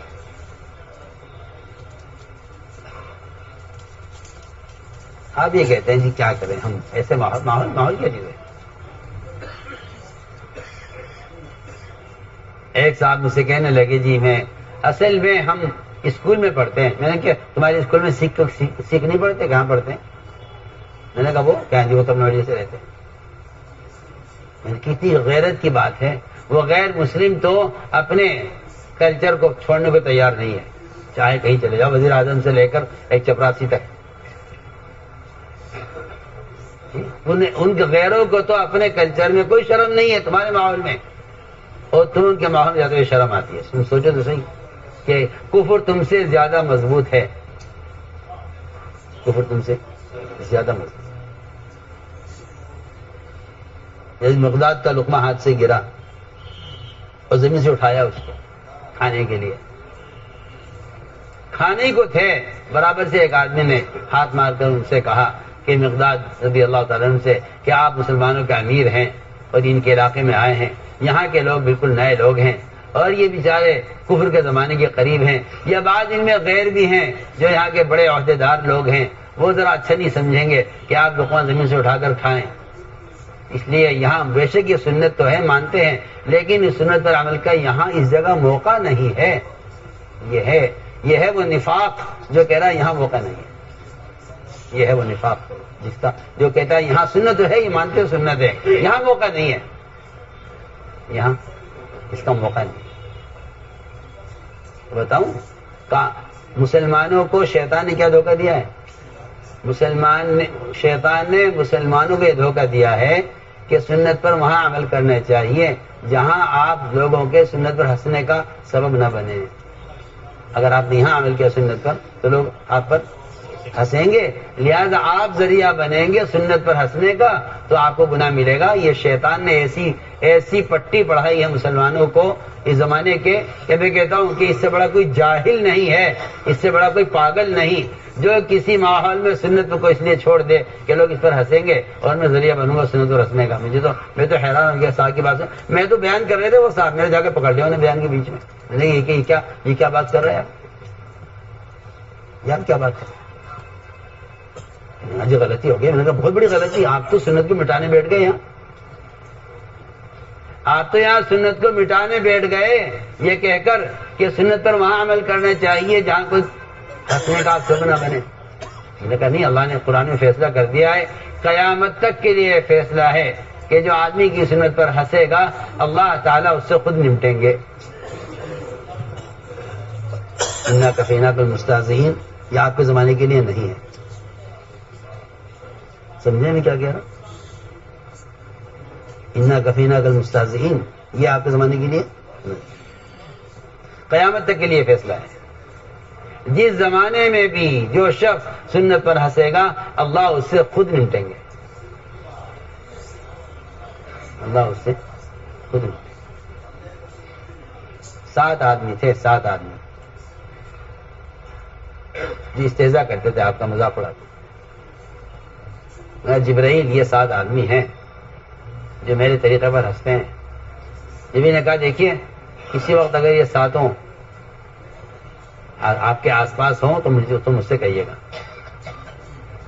وہ 7 کھڑے ہوئے تھے راستے میں. آپ نے کہا جبرائیل دیکھو یہ ایک یہ ہے، ایک یہ ہے، ایک یہ ہے، ایک یہ ہے. کہا جی مجھے تو اللہ نے حکم دیا ہے کہ میں ان سے نمٹ لوں. ایک کی طرف اشارہ کیا، جبرائیل آگے بڑھ گئے. اب میں جبرائیل تم نے کچھ کیا تو ہے نہیں؟ کہا نہیں میں نے کام کر دیا اس کا، آپ آگے چلیے اور بتائیے کون ہے. کہ ایک یہ ہے. اس کے اشارہ کیا آگے بڑھ گئے. وہ بھی کھڑا ہوا جبرائیل تم نے کچھ کیا تو ہے نہیں؟ کہا نہیں کام ہو گیا، آپ آگے بڑھ گئے. اور بتائیے کون ہے؟ کہ ایک یہ ہے. اس کے اشارہ کر کے آگے بڑھ گئے. جبرائیل تم کہہ رہے تھے کہ میں اس کا کام کر دوں گا. وہ تو ٹھیک ٹھاک کھڑا ہوا ہے کہ نہیں میں نے کام کر دیا، آپ آگے بڑھ گئے. ایک ایک کی طرف اشارہ کرتے رہے، آگے بڑھتے رہے. ایک کے پیر کے تلوے کی طرف اشارہ کیا تھا. اس کے پیر کے تلوے کے اندر ایک ایسا پھوڑا نکلا پیر کے تلوے میں کہ وہ اس سے مر گیا. ایک کی آنکھ کی طرف اشارہ کیا، وہ چیختا تھا کہ میری آنکھوں میں کانٹے ہیں. اس کی اولاد کہتی تھی میں آپ کی آنکھ بالکل صاف ہے. کہ نہیں بڑے بڑے کانٹے میری آنکھوں میں ہیں. وہ چیختا رہا کہ نکال دو یہ کانٹا، نکال دو یہ کانٹا. وہ اولاد کہتی تھی آنکھ بالکل آپ کی صاف ہے. کہ نہیں تمہیں نہیں معلوم وہ بڑا کانٹا میری آنکھ میں ہے. اس طرح چیختے چیختے مر گیا. تیسرے کے پیٹ کی طرف اشارہ کیا. اس کے پیٹ میں تیزابیت اتنی ہو گئی کہ اس کے منہ سے پاخانہ نکلتا تھا. وہ اسی میں مر گیا.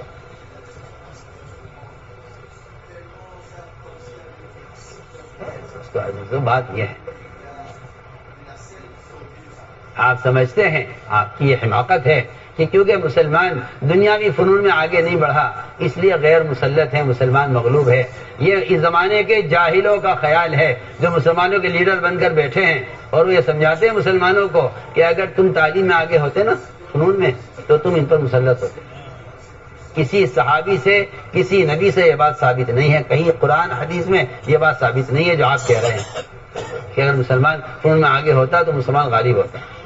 صحابہ کہتے ہیں ہم کبھی تعداد سے استعداد سے غالب نہیں آئے. ہمیں اللہ نے جب غلبہ دیا ہے تو صرف اتباع سنت پر غلبہ دیا ہے. آپ اس روایت پر غور کر لیجئے جس میں اعلیٰ قسم کی عبادت، اعلیٰ قسم کا اخلاص، اعلیٰ قسم کی قربانیاں، لیکن صرف ایک مسواک کی سنت کے چھوٹنے نے فتح ہونے نہیں دی.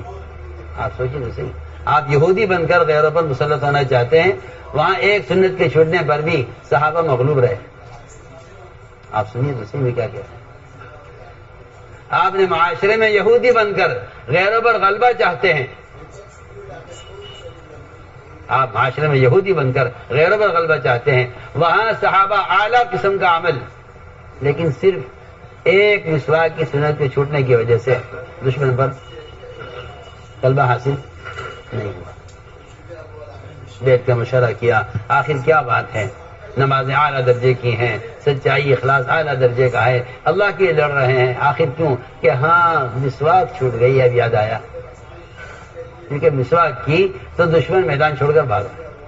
آپ سوچیں اگر محمد صلی اللہ علیہ وسلم کی مسواک میں اتنا رعب ہے جس پر وضو موقوف نہیں ہے, اگر آپ بغیر مسواک کے وضو کریں تو نماز ہو جائے گی, نماز ہو جائے گی. لیکن آپ جو کہتے ہیں نا کہ اس کے بغیر بھی اسلام ہو جائے گا, اس کے بغیر بھی اسلام ہو جائے گا, اس کے بغیر بھی اسلام ہو جائے گا, کہ نہیں, بغیر کا مطلب یہ نہیں کہ آپ کی نماز نہیں ہوگی, نماز آپ کی ہو جائے گی, لیکن مسواک کی ایک سنت کا رعب اتنا ہے, مسواک کے رعب کا, مسواک کی سنت کا رعب اتنا ہے کہ جو دشمن تلوار سے پیچھے نہیں ہٹ رہے تھے وہ مسواک سے ڈر کے بھاگے. جس رعب سے اللہ نے محمد صلی اللہ علیہ وسلم کی مدد کی ہے, اللہ نے قیامت تک کے لیے وہ رعب آپ کی سنت میں رکھ دیا ہے. تو لوگ یہ دیکھتے ہیں بھائی موقع دیکھو, موقع ہے یا نہیں, موقع ہے یا نہیں. عداس غلام مشترک غلام عتبہ شیبہ کا, عداس مشترک غلام عتبہ شیبہ کا, اس کے اسلام لانے کا جو اصل سبب بنا ہے وہ آپ صلی اللہ علیہ وسلم کے انگور کا دانہ لے کر بسم اللہ پڑھنے پر. عداس نے پوچھا آپ نے کیا پڑھا ہے, آپ نے, آج کل کے لوگ تو بیچارے بے عقل ہیں, کہیں سے نماز کے فوٹو دکھا دیے, کہیں سے جلسے کے فوٹو دکھا دیے, کہیں سے حج کو نشر کر دیا کہ لو جی ماشاءاللہ دیکھو اسلام. کوئی بات ہے بنا جی اسلام دکھا رہے, کہیں جلسہ دکھلا دیا, کہیں کا مدرسہ دکھلا دیا, کہیں حج دکھلا دیا.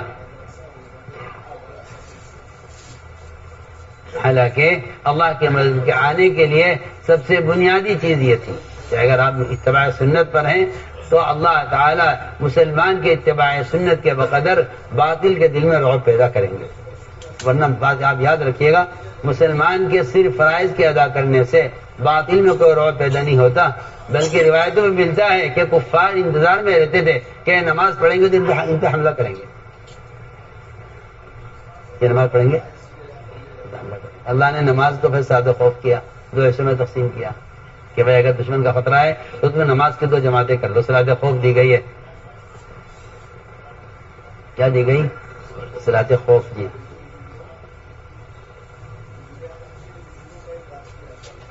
تمہیں نے عرض کیا کہ ماحول سے صاحب متاثر نہیں ہوتے. حج مقداد کے کان میں جب کہا ان صاحب نے کہ یہاں اس سنت کا موقع نہیں ہے تو چیخ پڑے زور سے اور فرمایا یہ جتنے احمق بیٹھے ہوئے ہیں یہاں, کیا ان کی وجہ سے اپنے نبی کی سنت کو چھوڑ دوں گا ان احمقوں کی وجہ سے. اس کا تھا رعب, اس کا رعب تھا. سوچیے تو صحیح, آپ تو پورا لباس بدل کر اپنا رعب دکھانا چاہتے ہیں, اور عمر نے کہا تھا کہ اگر میں نے نیا کرتا پہن لیا اور پرانا اتار دیا تو اللہ ہمیں ذلیل کریں گے. آپ سنیے تو صحیح, نیا کرتا پہننا بھی سنت ہے, پرانا پہننا بھی, پیوند کا بھی سنت ہے, نیا بھی سنت ہے. لیکن اگر آپ پیوند کے کرتے کو ہلکا سمجھتے ہیں, کیونکہ پیوند کا پہننا سنت ہے, اگر آپ پیوند کے کرتے کو ہلکا سمجھتے ہیں اور نئے کرتے میں آپ سمجھتے ہیں وہاں والے متاثر ہوں گے, تو انہوں نے صاف فرمایا کہ اللہ ہمیں ذلیل کریں گے, اللہ ہمیں. آپ تو پورا لباس بدل کر بھی عزت چاہتے ہیں اور وہاں صرف کرتا نیا اور پرانا. اس میں حکمت صاحب کہا ہے کہ اگر ہم نے اس وقت ان لوگوں کو متاثر کرنے کے لیے پیمنٹ کا کرتا اتار کے نیا کرتا پہنا تو اللہ ہمیں ذلیل کریں گے. حضرت عمر کا قول کا میں ترجمہ کر رہا ہوں.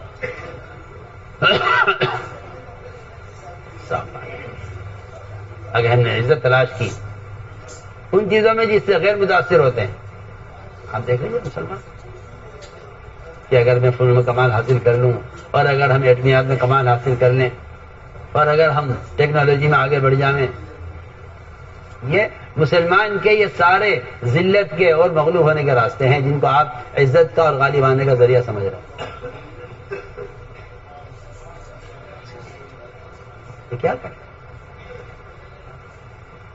ایسے آپ کو رہبری کرنے والے ملے ہیں جو آپ کو جگہ جگہ یہ سمجھائیں گے کہ صرف علم الہی سے نہیں کامیابی ہوگی، آپ کو دنیا کے فنون میں کمال حاصل کرنا پڑے گا، تب آپ غالب آ سکتے ہیں. یہ آج کل کے لوگ پڑھاتے ہیں پٹی، ورنہ اصل بات یہ کہ جس رعب سے اللہ نے محمد صلی اللہ علیہ وسلم کے صحابہ کی مدد کی ہے، وہ رعب قیامت تک کے لیے سنت کے احیاء میں رکھ دیا گیا ہے، سنت کے اتباع میں رکھ دیا گیا ہے. ورنہ صحابہ کیا واقعات پڑھی ہے، ایسے باتیں کرتے تھے بادشاہوں سے جن کے نام سے لوگ کانپتے تھے. آپ ان سے ایسے بات کرتے تھے، صاحب ان سے ایسے بات کرتے، کسی غلام سے بات کی جاتی، اور تعجب ہوتا تھا کہ یہ جن کے پاس کھانے کو نہیں، پہننے کو نہیں، اس طرح بات کر رہے ہیں ہم سے.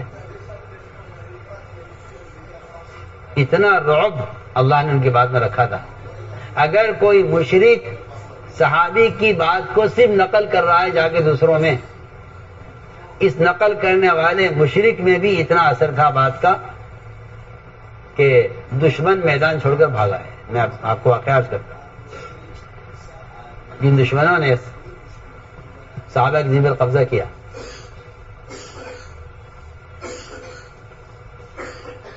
صحابہ کی زمین پر قبضہ کیا، بھائی دیکھو یہاں سے یا تو یہاں رہو، یہاں سے نکل جاؤ.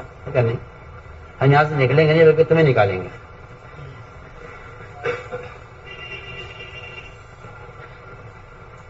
کیا اچھا تو ایسا کرو، صلح کر لو، آدھی زمین تمہاری آدھی زمین ہماری، اور آدھا دجلے کا، دجلہ دریا دجلہ آدھا آپ کا آدھا ہمارا، تقسیم کر لو. نہیں یہ بھی نہیں ہوگا. بلکہ ایک کمزور سے کمزور صحابی، بہت ہی کمزور تھے، جی ہاں، ہماری حیثیت ان کی ایسی کہ جس سے غیر متاثر ہوتے، نہ ان کی قوت جسمانی ایسی کہ ان کی طاقت سے لوگ متاثر ہوتے. بہت کمزور ایک صحابی نے یہ کہہ دیا اپنی زبان سے کہ آپ تو کہہ رہے ہیں کہ جگہ آدھی آدھی کر لو، ہم آپ سے کہتے ہیں کہ ادھر کی زمین کا جو آخری کنارہ ہے، اس آخری کنارے پر جو پھل ہے،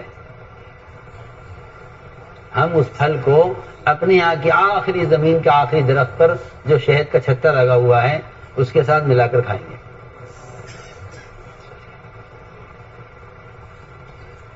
کس نے کہا؟ یہ صحابی نے کہا.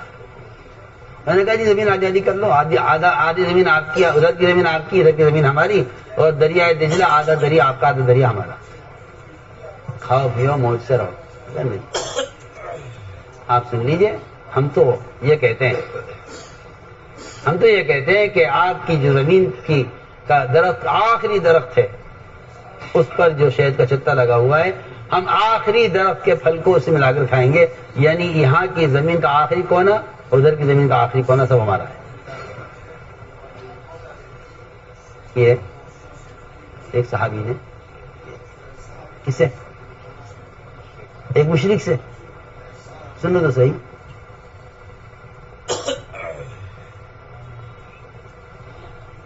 اس بات کو مشرک نے جا کر دشمنوں میں نقل کر دیا کہ بھئی وہ تو نہیں کہہ رہے ہیں. اتنی بات اس کی سننی تھی مشرک کی، سارا دشمن زمین چھوڑ کر بھاگ رہے ہیں، سامان چھوڑ کر بھاگ. کوئی کہا کیا ہوا؟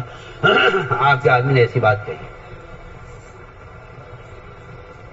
حالانکہ سب نے صحابی سے نہیں سنا، ان صحابی سے تو ایک مشرک نے سنا ہے. اس ایک مشرک نے اس بات کو صرف نقل کیا ہے جا کر، سب بھاگ.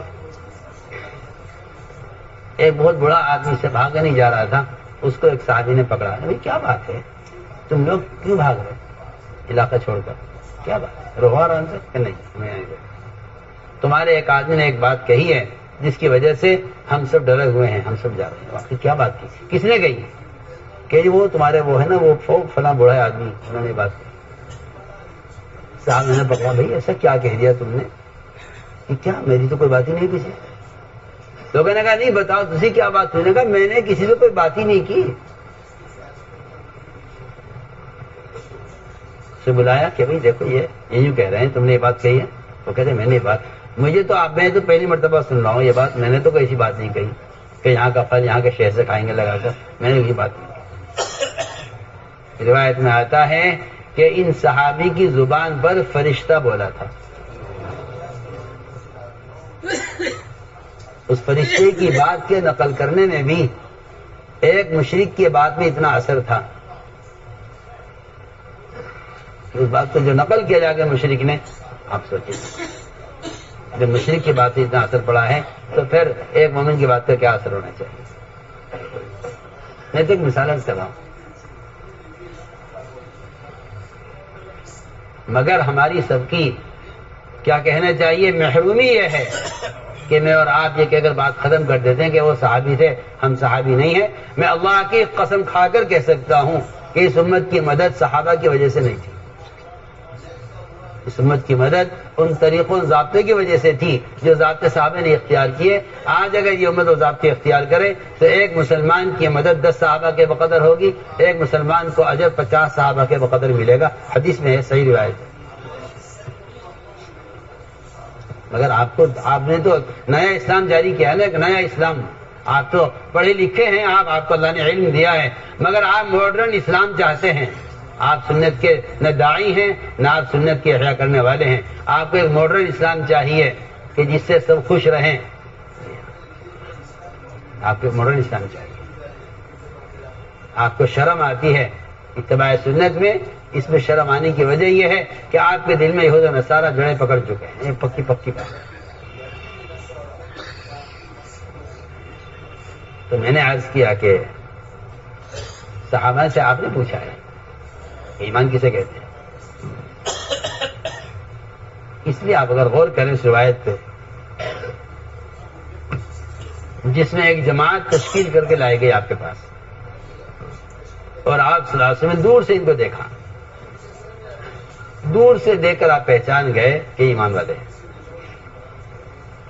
دور سے دیکھ کر آپ پہچان گئے ایمان والے ہیں. نہ نام پوچھنے کی ضرورت ہے نہ مذہب پوچھنے کی ضرورت ہے. دور سے دیکھ کر پہچان لیا. اس لیے کہ مسلمان کو اپنا تعارف کرانے کی ضرورت نہیں ہے.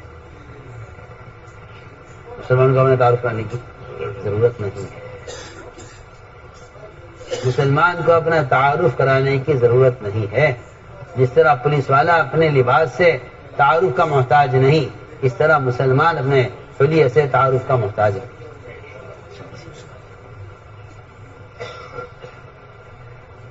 آپ دوسرے دیکھ کر سمجھ گئے کہ ایمان والے ہیں. آپ نے سوال کیا ما انتم، یہ سوال اس کا نہیں تھا کہ آپ کون لوگ ہیں. صاف ہے روایت کے اندر یہ سوال اس کا تھا کہ اگر آپ ایمان والے ہیں تو پھر آپ کے ایمان کی دلیل کیا ہے. یہ سوال اس کا تھا. وہ تو نظر آ رہا تھا کہ ایمان والے ہیں.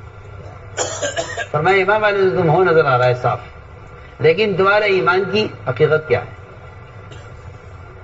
انہوں نے ایمان کے سوال میں ایمان کو بیان نہیں کیا بلکہ ایمان کی علامتیں بیان کی. ایمان کی علامتیں بیان کی. ایمان نہیں بیان کیا، ایمان کی علامتیں بیان کی. سب نے ایک زبان اور 7 آدمیوں کی جماعت تھی، سب نے کہا جی ہم سب ایمان والے ہیں. فرمایا کیا دلیل ہے؟ کہ جی دلیل یہ ہے کہ ہمارے اندر 15 خصلتیں ہیں. ہمارے اندر 15 خصلتیں ہیں. سب سے پہلی بات تو یہ ہے کہ 5 باتوں پر ہمارا ایمان ہے. 5 باتوں پر ہمارا ایمان ہے. ہم ایمان لائے ہیں اللہ پر. کہ اللہ پر ایمان لانے کا مطلب یہ ہے کہ ہم نے کبھی اس کے غیر کو وہ درجہ نہیں دیا. ہم اللہ پر ایمان لائے ہیں، اس لیے ہم کسی بھی معاملے میں اس کے غیر کی اطاعت اور اس کے غیر کو ہم رب نہیں مان سکتے. میں شروع میں کہہ چکا ہوں کہ اللہ کے غیر کی اطاعت، اللہ کے غیر کو رب ماننا ہے. شروع میں کر چکا ہوں. پہلی بات تو یہ ہے کہ ایمان لائے اللہ، اور ایمان لائے اس کے فرشتوں پر، اور ایمان لائے اس کی کتابوں پر. اس زمانے میں مسلمان کا خیال یہ ہے کہ قرآن کو وحی ماننا یہ قرآن پر ایمان لانا ہے. سنا دھیان سے میں کچھ کہہ رہا ہوں، جو میں آپ سے کہہ رہا ہوں نا بار بار کہ ایمان ایمان. میرے اور آپ کے اس زمانے میں مسلمانوں کا خیال یہ ہے کہ قرآن کو آخری کتاب سمجھنا، اور قرآن کو آسمانی کتاب سمجھنا، اور قرآن کو محمد صلی اللہ علیہ وسلم پر نازل ہونے والا، قرآن کو نبی پر نازل ہونے کا اقرار کرنا، اس کو قرآن پر ایمان لانا کہتے ہیں. حالانکہ اس سے قرآن پر ایمان لانا نہیں کہتے. میں کچھ کہنا چاہتا ہوں. میں شروع سے ایک بات عرض کر رہا آپ سے کہ میں اور آپ سب ایمان کے بارے میں بالکل غلط فہمی کا مبتلا ہے. ہم سمجھتے ہیں قرآن کو قرآن ماننا اور قرآن پر ایمان لانا ہے. میں کہتا ہوں یہ کافر کے لیے تھا کہ وہ قرآن کو قرآن مان لے، مومن کے لیے یہ بات نہیں ہے. مومن کے لیے یہ بات نہیں. آپ کا خیال غلط ہے. مومن کے لیے یہ بات نہیں ہے کہ وہ قرآن کو قرآن ماننے کو ایمان سمجھے. نہیں، بالکل نہیں. آپ اس دھوکے میں ہیں کہ میں اسے اللہ کی کتاب تسلیم کرتا ہوں، یہ میرا ایمان ہے. اس پر نہیں.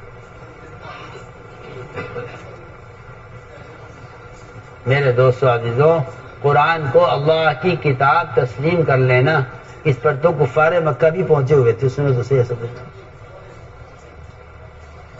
کون؟ کفار مکہ. جس ایمان سے میں اور آپ مطمئن ہیں نا کہ ہاں بھائی قرآن اللہ کی کتاب ہے، ہم مانتے ہیں اس کو. قرآن کو اللہ کی کتاب تسلیم کرنے پر تو کفار بھی آئے ہوئے تھے. آپ کہاں سو رہے؟ آپ قرآن کو قرآن ماننے کو قرآن پر ایمان سمجھتے ہیں؟ قرآن کو آخری کتاب آسمانی ماننے کا آپ اس پر ایمان لانا سمجھتے ہیں؟ حالانکہ اس بات پر مشرکین مکہ پورے آئے ہوئے تھے.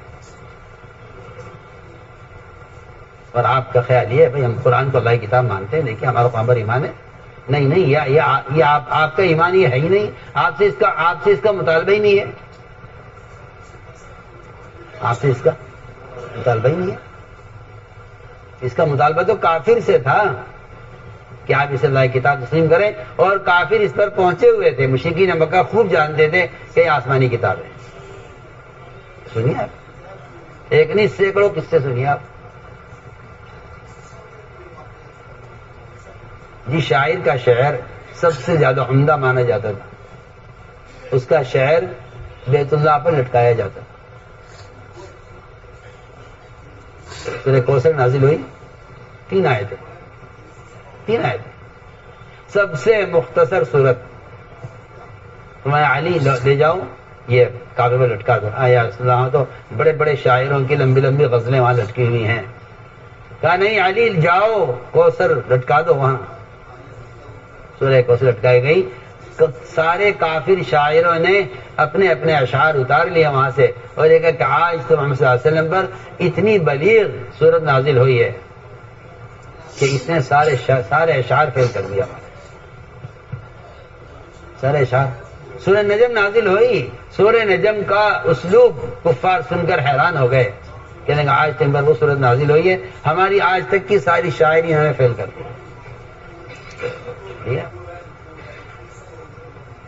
میں آپ سے پوچھتا ہوں کہ میرا ایمان اتنا ہے کہ ہاں یہ اللہ کی کتاب ہے.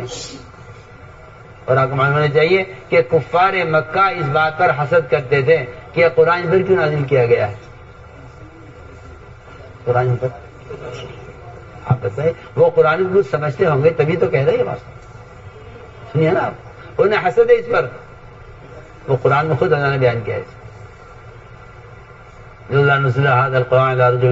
عظیم، کہ یہ قرآن اتنی عظیم کتاب ہے اور اتنی بڑی کتاب ہے اور اتنا بلیغ کلام ہے، یہ انہیں کیوں دیا گیا ہے؟ طائف مکے کی بستی کے کسی بڑے سردار کو دیا جاتا نا، ہم میں سے کسی کے پاس آتا ہی ہے، ان کو کیوں دیا گیا ہے؟ وہ قرآن کچھ تو سمجھتے ہوں گے۔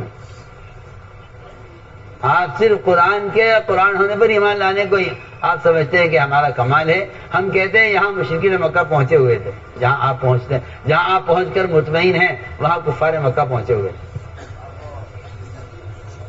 سوچ لیا، ورنہ آثار میں صاف فرمایا، روایت میں صاف ہے، آپ نے صاف فرمایا، غیبت کرنے والے سے فرمایا کہ تمہارا قرآن پر ایمان نہیں ہے، صاف فرمایا، ما عمل قرآن من استحل محارما، جس آدمی سے غیبت ہو گئی آپ نے فرمایا کہ تمہارا قرآن پر ایمان نہیں ہے۔ آپ بتائیے آپ کیا کہیں گے؟ آپ کہتے ہیں اس سے تو کمال ایمان مراد ہے، چھوڑی کوئی بات نہیں، غیبت کر لیجئے کیونکہ اس سے تو کمال ایمان مراد ہے۔ ارے وہ کمال ایمان کا آپ کو مکلف کیا گیا ہے نا، اگر آپ غیبت سے بچتے ہیں تو آپ کو قرآن پر ایمان ہے، اور آپ کہتے ہیں نہیں قرآن کا قرآن ہونا ایمان ہے، ہم کہتے ہیں نہیں حرام سے بچنا ایمان ہے۔ آپ سوچیں نا، فرق دیکھیں، آپ جس سطح کے ایمان پر اٹکے ہوئے ہیں، آپ قرآن کے قرآن ہونے کو ایمان کہتے ہیں، ہم کہتے ہیں قرآن کے حرام سے بچنا ایمان ہے، ورنہ قرآن کے قرآن ہونے پر تو مشرکین مکہ بھی یہ پہنچے ہوئے ہیں، آپ سے عرض کر چکا ہوں۔ ہمارا قرآن پر ایمان ہے، اللہ کی کتاب پر ہمارا ایمان ہے، اور آخر کے دن پر ہمارا ایمان ہے، تقدیر پر ہمارا ایمان ہے۔ تقدیر پر ایمان کسے کہتے ہیں؟ تقدیر پر ایمان اسے کہتے ہیں، تقدیر پر ایمان اسے کہتے ہیں کہ آپ اللہ کے فیصلے پر اپنی رضا ظاہر کریں، نفع ہو یا نقصان، نفع ہو یا نقصان۔ اگر مسلمان کے لیے نفع اور نقصان میں اللہ کی حمد برابر نہیں ہے تو یہ نہ کوئی خیر حاصل کر سکتا ہے نہ کسی شر سے بچ سکتا ہے۔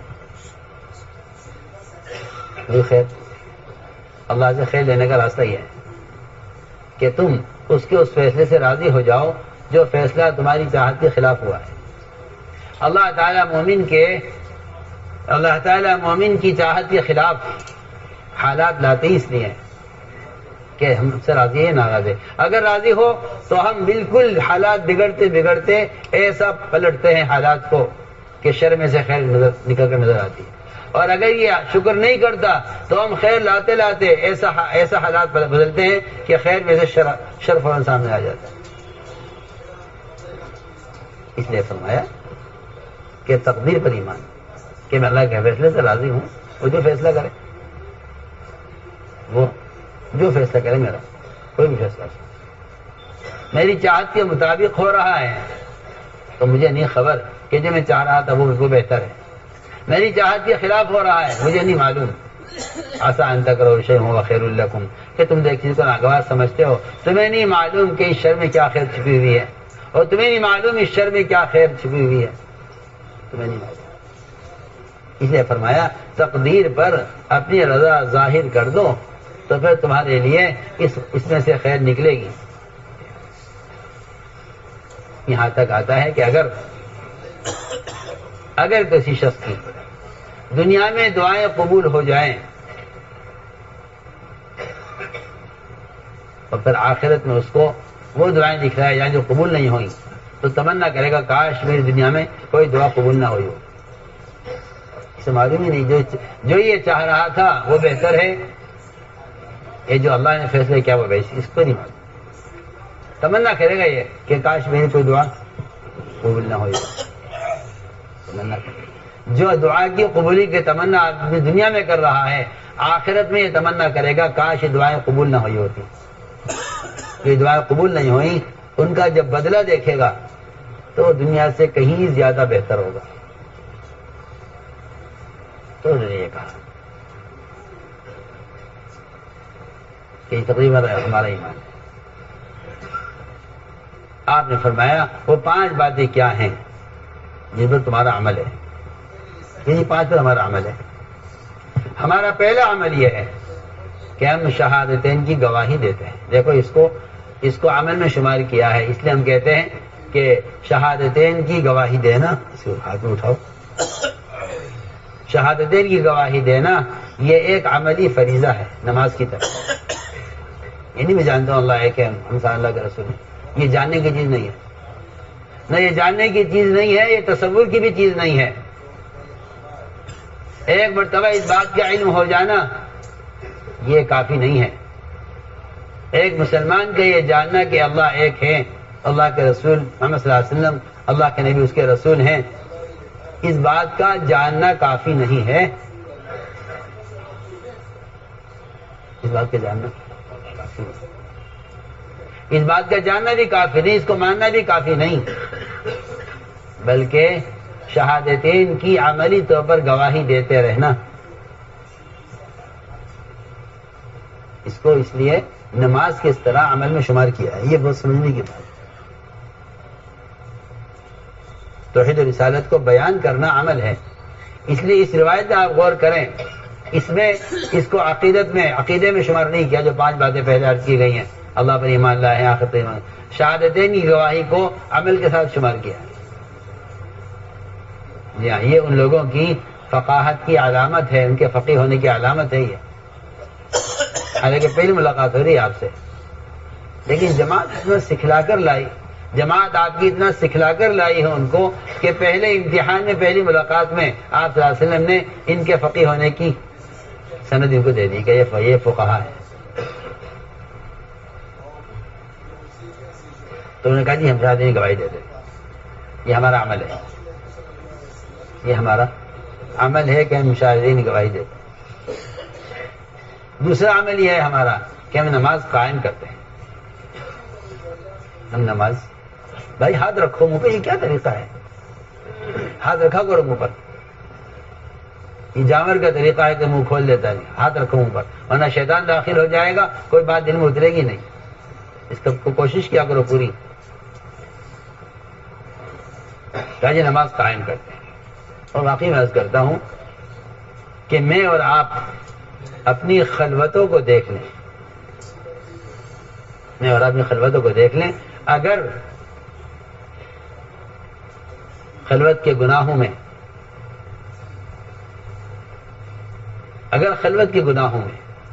ہمیں اللہ یاد آتے ہیں اور اللہ کا دھیان ہمیں اس گناہ سے روک دیتا ہے، پھر تو میری نماز اللہ کے قابل و قبول ہے. اور اگر میری نماز مجھے گناہ سے نہیں روک رہی ہے تو پھر میری نماز میں کوئی کمی ہے جس کی وجہ سے نماز قبول نہیں ہوئی. یہ پکی بات ہے. نماز کا کمال نماز میں نہیں دکھائی دے گا، نماز کا کمال نماز سے باہر دکھائی دے گا. آپ غور کر لیجئے آپ کے معاشرے میں سنتوں پر کیا عمل ہو رہا ہے. آپ کو معاشرے میں خلاف سنت عمل سے نفرت ہے یا نہیں؟ اگر آپ کو معاشرے میں خلاف سنت عمل سے نفرت ہے آپ کے دل میں، تب تو آپ کی نماز کامل ہے. اور اگر آپ کو معاشرے میں خلاف سنت عمل سے نفرت نہیں ہے اور سنت کے چھوڑنے کا غم نہیں ہے تو آپ کی نماز میں کمی ہے. میں پکی بات کہتا ہوں. آپ نے صرف رکوع سجدے کرنے، قوم قاعدے کرنے کو آپ نے نماز سمجھا ہے، ایسا نہیں ہے، بلکہ سارے صغیرہ کبیرہ گناہوں کا جو سبب ہے اصل وہ نماز کا بگڑنا ہے. من اقام فقد اقام الدین. اقام الدین کا کیا مطلب ہے؟ اقام الدین کا مطلب یہ نہیں ہے کہ آپ فرائض پر عمل کر رہے ہیں. اقام الدین کا مطلب یہ ہے کہ دین کے تمام شعبے قائم ہوں، معاملات میں، معاشرے میں، اخلاق میں، عبادات میں. اگر دین کے سارے شعبے قائم ہیں تو آپ کی نماز درست ہے اور کامل ہے. اور اگر دین کا کوئی شعبہ چھوٹ رہا ہے اور اس کا حکم ٹوٹ رہا ہے تو یہ نماز کی خرابی کا اس پر اثر پڑا ہے. پڑھیے حدیث، پڑھیے. آپ نے حدیث میں سنا ہوگا، پڑھا ہوگا کہ نماز مومن کے لیے اسلام میں ایسا ہے جیسے انسان کے جسم میں اس کا سر. اور آپ نے اس روایت کو صرف یہ کہہ کر نمٹا دیا. مجھے حیرت ہے فرا پر بھی جنہوں نے تشریح کی ان روایتوں کی، اور اس طرح کہہ کے نمٹا دیا کہ اگر نماز نہیں ہے تو پھر اسلام میں اس کا کوئی حصہ نہیں ہے. ایسی اتنی بات نہیں ہے. اگر نماز نہیں کا مطلب یہ ہے کہ اس کا سر اگر کاٹ دیا جائے تو انسان زندہ نہیں رہ سکتا. اس لیے اگر نماز نہیں ہے تو اسلام نہیں ہے.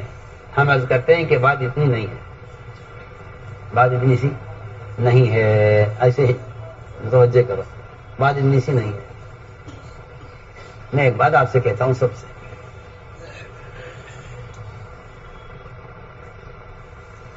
نماز کا درجہ اسلام میں انسان کے سر کی طرح ہے. اس کا کیا مطلب ہے؟ اس کا مطلب یہ ہے کہ انسان کے سر میں باریک باریک رگیں ہوتی ہیں. ان ساری رگوں سے پورے جسم کے روئیں روئیں کا نظام چل رہا ہے. انگلی ہلانی ہے تو کون سی رگ ہے، انگوٹھا ہلانا ہے تو کون سی رگ ہے، پیر اٹھانا ہے تو کون سی رگ ہے، ہاتھ اٹھانا ہے تو کون سی رگ ہے.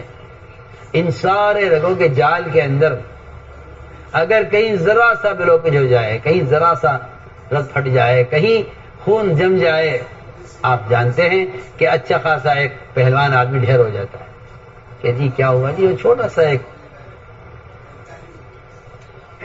ٹکڑا اٹک گیا ہے کسی رگ میں اور اس سے کیا کہتے ہیں برین ہیمریج ہو گیا ہے.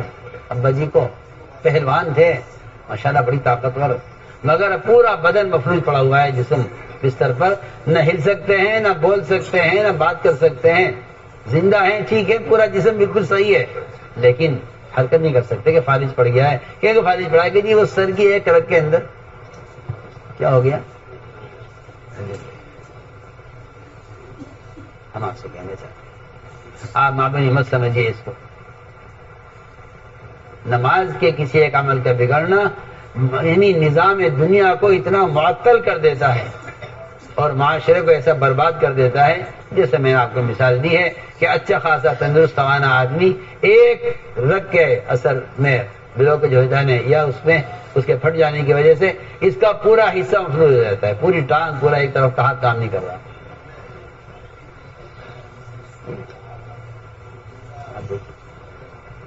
آپ کو لے جاتے ہیں اسپتال میں اور پہلا کام یہ کرتا ہے ڈاکٹر کہ آپ کے پیر میں سوئی چبا کر دیکھتا ہے. اگر پیر میں سوئی چبانے سے آپ ہل گئے اور آپ نے چیخ ماری تو ڈاکٹر خوش ہو جاتے ہیں کہ نہیں جی آپ بے فکر رہیے، آپ کا مریض ٹھیک ہے، خطرے سے باہر. اور اگر پیر میں سوئی چبانے یا فوراً چابی نکالتا ہے جیب میں سے اور آپ کے تلوے میں چباتا ہے زور سے، اگر آپ کو احساس نہیں ہوا تو جی بس آپ کا مریض کوئی گارنٹی نہیں ہے، اس کا ٹھیک ہونا ممکن نہیں ہے، یہ اپنی مدت پوری کرے گا، بستر میں پڑ گیا. آپ جانتے ہیں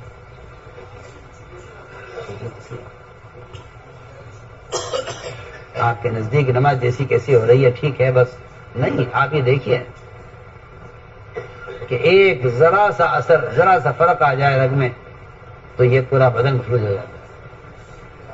میں مثال دیا کرتا ہوں لوگوں کو کہ اگر آپ حدیث پر غور کریں کہ سارے کے سارے مسلمان ایک جسم کے اعضاء کی طرح ہیں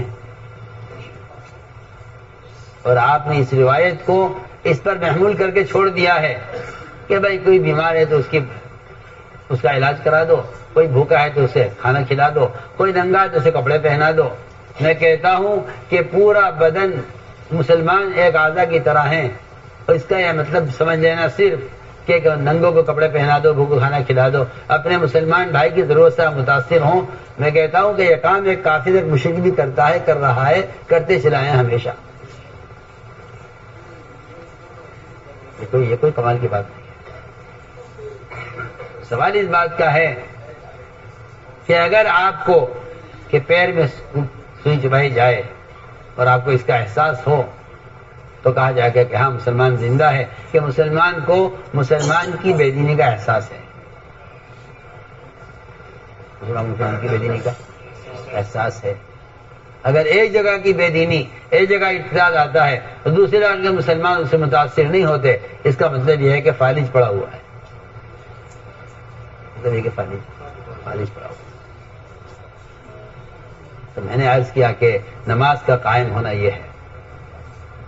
اس لیے فرمایا کہ اپنی نماز کے کمال کو نماز میں دیکھا کرو، اپنی نماز کے کمال کو نماز سے باہر دیکھو. اگر ظہر اثر کے درمیان کوئی گناہ ہوا ہے تو یقیناً آپ کی ظہر کی نماز میں کمی ہے.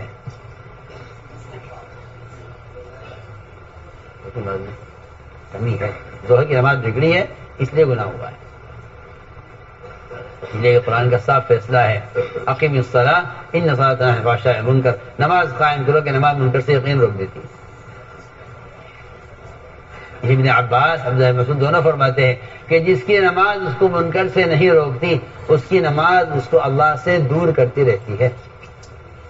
لیکن اللہ تو نماز تو اللہ کے قرب کا ذریعہ ہے، دور ہونے کا مطلب ہے؟ کہا جی ہمارا اندر صفت یہ ہے کہ نماز قائم کرتے ہیں، اور نماز کے قائم کرنے کے دو حکم ہیں، دو مطلب ہیں۔ نماز کو درست کرنا اور نماز کو قائم کرنے کا مطلب یہ ہے کہ نماز کو امت میں رائج کرنا۔ نماز کو قائم کرنا یہ ہے کہ نماز کو امت میں رائج کرنا، ہر امتی نماز پر آئے، اس کی کوشش ہے۔ یہ نماز کے جو قائم کرنے کا حکم ہے کہ نماز کو قائم کرو، نماز کو قائم کرو۔ یہ نماز انفرادی نماز سے قائم نہیں ہوگی، امت کو نماز پر جمع کرنے سے نماز قائم ہوگی۔ کہ ہم نماز قائم کرتے ہیں، رمضان کے روزہ رکھتے ہیں، بیت اللہ کا حج کرتے ہیں، اور خاص کی بات یہ ہے اپنے مالوں کی زکوٰۃ ہم دیتے ہیں، اپنے مالوں کی ہم زکوٰۃ دیتے ہیں، اپنے مالوں کی زکوٰۃ دیتے ہیں۔ کیا مطلب زکوٰۃ ادا کرنے کا؟ کیونکہ جس طرح ایک نمازی آدمی نماز پڑھنے کے لیے پانی تلاش کرتا ہے وضو کے واسطے، اس طرح ہم زکوٰۃ کا فریضہ ادا کرنے کے لیے مستحق کو تلاش کرتے ہیں زکوٰۃ دینے کے لیے۔ مستحق کو آج کل تو نظامی سارا الٹا ہوا ہے، چوپٹ، بیچارے مستحق تلاش کرتے ہیں زکوٰۃ دینے والوں کو، زکوٰۃ دینے والوں کو مستحق تلاش کرتے ہیں۔ اور اب تو وہ زمانہ آ گیا کہ جو مستحق نہیں ہوگی تو زکوٰۃ والوں کو تلاش کر رہا ہے۔ اب تو حالات ہی عجیب و غریب ہیں۔ اب تو لوگ مالدار بننے کے لیے زکوٰۃ لیتے ہیں۔ کیا بننے کے لیے؟ مالدار بننے کے لیے زکوٰۃ لیتے ہیں۔ پہلے زمانے میں غربت کو ختم کرنے کے لیے زکوٰۃ تھی، اس زمانے میں مالدار بننے کے لیے زکوٰۃ ہے۔ سنیے میں کیا کہہ رہا ہوں۔ جب آپ نے زکوٰۃ پہ کمیشن لگا دیا، سب سیدھی بات ہے، اٹھے کی چھوٹی بات کہیں نہیں، تو لوگ مالدار بننے کے لیے زکوٰۃ دیتے ہیں۔ بھائی دیجیے زکوٰۃ ہمیں، یہ ہمارا کمیشن ہے زکوٰۃ سے، ہم مالدار بن گئے۔ اتنا زکوٰۃ کا مال ایک آدمی کو دینا مکروہ ہے جس سے وہ آدمی خود صاحب نصاب بن جائے، دے نہیں سکتے آپ۔ اور زکوٰۃ کا مال دوسری جگہ منتقل کرنا بھی مکروہ ہے۔ اگر آپ کے علاقے میں فقیر ہے تو آپ زکوٰۃ کا مال کہیں لے جا نہیں سکتے۔ اس زمانے میں لوگوں کی مصیبت یہ پڑی ہے کہ بجائے فقراء کو تلاش کرنے کے زکوٰۃ کا مال دینے کے لیے، بجائے فقراء کو تلاش کرنے کے خیر کے کام لوگ تلاش کرتے ہیں۔ یہ تو خیر کا کام مل جائے تو میرا زکوٰۃ کا مال لگ جائے، تو کیا مل جائے؟ خیر کا کام۔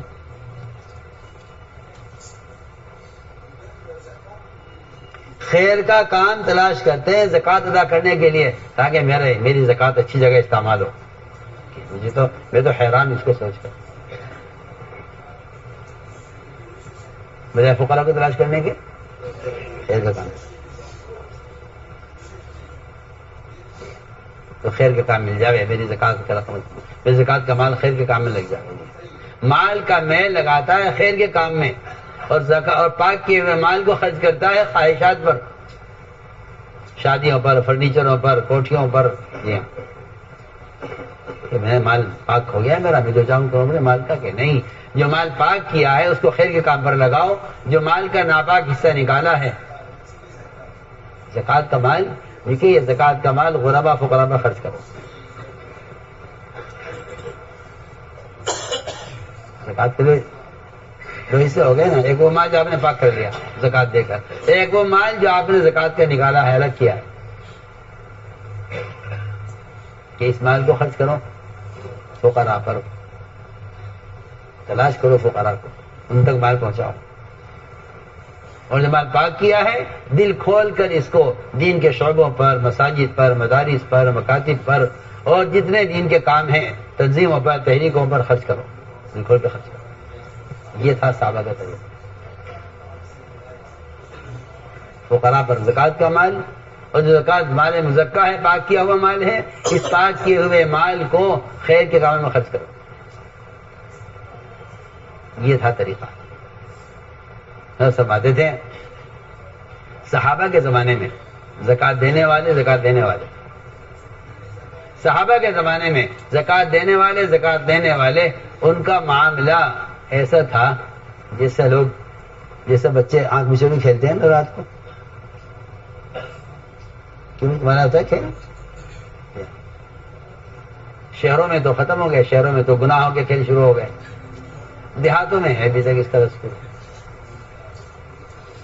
50 بچے چھپ جاتے ہیں، ایک بچہ تلاش کرتا ہے، سب بڑا مشکل کام ہے، بڑا مشکل کھیل ہوتا ہے، ہم تھک جاتے ہیں کھیل تلاش کرتے کرتے۔ جتنا یہ تلاش کرتا ہے اتنا وہ چھپتے ہیں، وہ ادھر سے آ رہا ادھر چھپ جاؤ، ادھر سے آ رہا ادھر چھپ جاؤ، ٹھیک ہے نا؟ کھیل کیا کہتے ہیں آپ کیا؟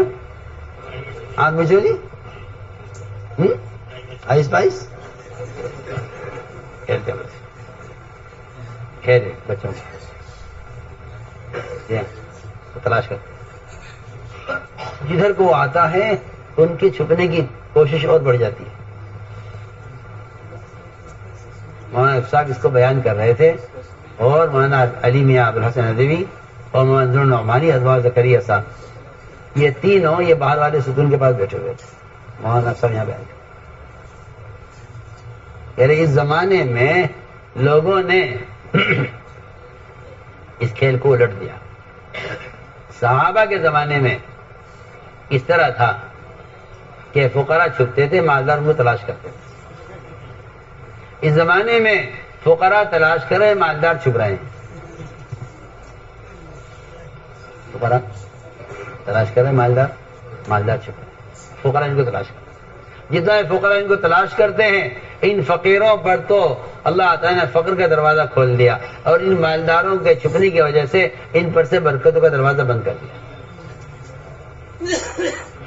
لیکن جو سوال کرے گا فقر کا دروازہ کھولے گا، اور جو مال چھپائے گا وہ اپنے اوپر برکت کا دروازہ بند کر دے گا۔ سیدھی سیدھی بات۔ پہلے زمانے میں یوں تھا کہ مالدار تلاش کرتے تھے فقراء کو، فقراء چھپتے تھے تو اللہ تعالیٰ ان کے فقر کا انتظام کرتے تھے، اور مالدار فقیروں کو تلاش کرتے تھے تو اللہ ان کی زکوٰۃ کی وجہ سے ان کے مال میں برکت ڈال رہے تھے۔ اس نے زکوٰۃ کو چھپایا فقراء سے، اللہ نے ان پر کفار کی طرف سے ایسے ایسے ٹیکس مسلط کر دیے کہ آپ اگر غور کریں تو زکوٰۃ کی مقدار کچھ بھی نہیں ہے ٹیکس کے مقابلے میں۔ آپ دیکھیں صاحب کچھ بھی نہیں ہے۔ اگر آپ ٹیکس کی مقدار نکالیں جتنا حکم آپ ٹیکس لگاتی ہیں، جب مسلمان زکوٰۃ دیتا تھا غیروں سے ٹیکس لیتا تھا، جب مسلمان نے زکوٰۃ کو بچایا اور چھپایا تو غیر ان سے ٹیکس لیتے ہیں۔ آپ دیکھیں پریشان ہے مسلمان کے لیے کیا کریں۔ آپ دیکھیں پرانے زمانے میں جائیے آپ، جب مسلمان زکوٰۃ دیتا تھا تو غیروں سے سارے اغیار ٹیکس کے بغیر رہ نہیں سکتے تھے، آپ کو ٹیکس بنیں گے جزیہ۔ جب مسلمان زکوٰۃ دیتا تھا جزیہ لیتا تھا، جب مسلمان زکوٰۃ دیتا تھا جزیہ لیتا تھا۔ آج مسلمان نے زکوٰۃ روکی ہے تو غیر مسلمان سے جزیہ لے رہے ہیں۔ میں تو صاف سے بحث کرتا ہوں، سارا نظام پڑ رہا ہے۔ دیکھ لیا آپ کو بھی آمدنی چھپانی پڑتی ہے ٹیکس سے بچنے کے لیے۔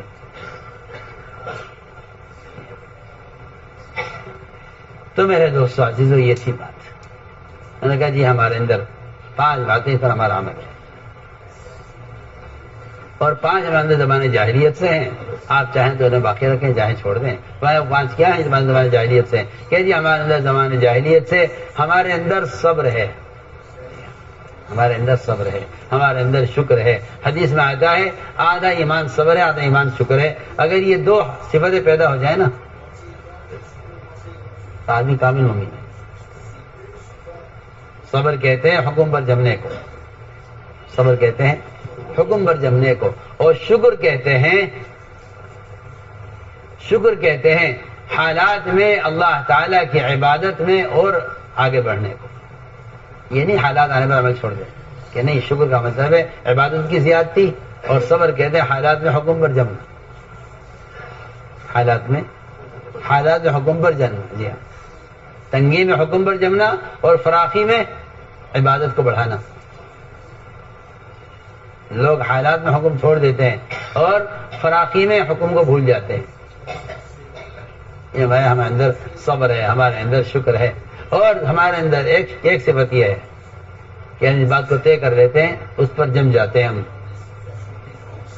میدان چھوڑ کے بھاگنے والے نہیں ہیں. جس بات کو طے کر لیتے ہیں اس پر جم جاتے ہیں. اور ایک صفت ہمارے اندر یہ بھی ہے کہ اگر ہمارے دشمنوں کی مصیبت آتی ہے ہم اس سے خوش نہیں ہوتے. یہ ان کے اعلیٰ اخلاق ہیں. ان کے آج زمانے کا مسلمان تو مسلمان پر آنے کے حالات سے خوش ہوتا ہے. اس زمانے میں حال یہ تھا کہ کفار پر آنے والے حالات سے صحابہ خوش نہیں ہوتے تھے. کوئی انسان ہے بیچارے، انسان ہے. انسان پر رحم کھا کر وہ میدان قتال میں دشمن کو بھی جہنم سے بچانا چاہتے تھے. اس زمانے میں مسلمان وہ کوشش مسلمان پر نہیں کر رہا جہنم سے بچانے کی جو کوئی زمانے کے صحابہ اس زمانے کے دشمنوں پر ان کو جہنم سے بچانے کی کوشش کیا کرتے. کہ ہماری صفت یہ ہے ہمارے دشمنوں کی مصیبت آتی ہے ہم اس سے خوش نہیں ہوتے. اور ایک بات یہ ہے کہ ہم اللہ کے ہر فیصلے سے راضی رہتے ہیں، جو بھی اللہ کا فیصلہ ہو. آپ نے فرمایا یہ تو صفات بڑی اعلیٰ صفات تمہارے ہیں. آپ نے فرمایا کہ وہ صفات تمہارے اندر ہیں کہ قریب تھے کہ سب کے سب نبی ہو جاتے. قریب تھے، نہ صحابی کہا نہ ولی کہا، میں سب کے قریب تھے کہ سب کے سب نبی ہو گئے. تمہارے صفات تمہارے اندر. میرے دوستو عزیز ہو، اس ساری محنت سے اپنے اندر یہ صفات پیدا کرنا مطلوب ہے کہ اللہ تعالیٰ کا انتخاب جو ہوگا وہ صفات پر ہوگا. انتخاب صفات پر ہوگا. اس لیے فرمایا گیا کہ دعوت سے ایمان کا کمال اور ایمان کی تکمیل سے دین کا کمال. ایمان کی تکمیل سے دین کا کمال. یہ بات تو میرے گا بالکل طے شدہ ہے کہ دعوت کے بغیر تو ایمان کامل ہوتا نہیں ہے. میں تو شروع میں جو حدیث پڑھی تھی بیان کے شروع میں، وہ حدیث اسی لیے پڑھی تھی تاکہ مسلمان کو پتہ تو چلے کہ دو چیزیں ایمان کے وجود کی علامت ہیں. ایک اتباع سنت جو میں شروع میں عرض کر دیا تھا. اب آپ سے کہتا ہوں کہ ایمان کے وجود کی علامت دعوت دینا ہے. ایمان کے اگر آدمی زبان سے دعوت نہیں دے رہا، اگر مسلمان دوسروں کو زبان سے دعوت نہیں دے رہا ہے تو اس کے پاس درمیان درجے کا ایمان بھی نہیں ہے. کبھی میں نے آپ نے سوچا اس بات کو؟ اگر میں دوسرے کو خود اپنی زبان سے، یہ اخبار رسائل قلم موبائل کی بات نہیں کر رہا، یہ تو اس زمانے کے احمقوں نے یہ طریقہ اختیار کیا ہے. میں کہہ رہا ہوں اپنی زبان سے دوسرے کو جا کر دعوت دینا. اگر آپ زبان سے دعوت دے رہے ہیں تو آپ کے پاس درمیان درجے کا ایمان ہے. اگر آپ یہ نہیں کر رہے تو آپ کے پاس درمیان درجے کا ایمان بھی نہیں ہے. کیوں نہیں آپ حدیث پہ غور کرتے ہیں؟ اگر آپ منکر کو ہاتھ سے بدل رہے ہیں تو اعلیٰ ایمان ہے، اور یہ اعلیٰ جہاد، حضرت علی کا قول ہے، یہ اعلیٰ جہاد ہے. اور اگر آپ زبان سے لوگوں کو منکر سے روک رہے ہیں تو یہ آپ کا درمیانہ ایمان ہے. اور اگر آپ منکر کو دیکھ کر دل سے غمگین ہو رہے ہیں تو یہ آپ کا کمزور ترین ایمان ہے. اور اگر آپ منکر کو دیکھ کر دل سے غمگین نہیں ہو رہے تو آپ کے دل میں ایمان کا ذرہ بھی نہیں ہے. آپ پڑھیے حدیث، سوچے آپ نے کبھی؟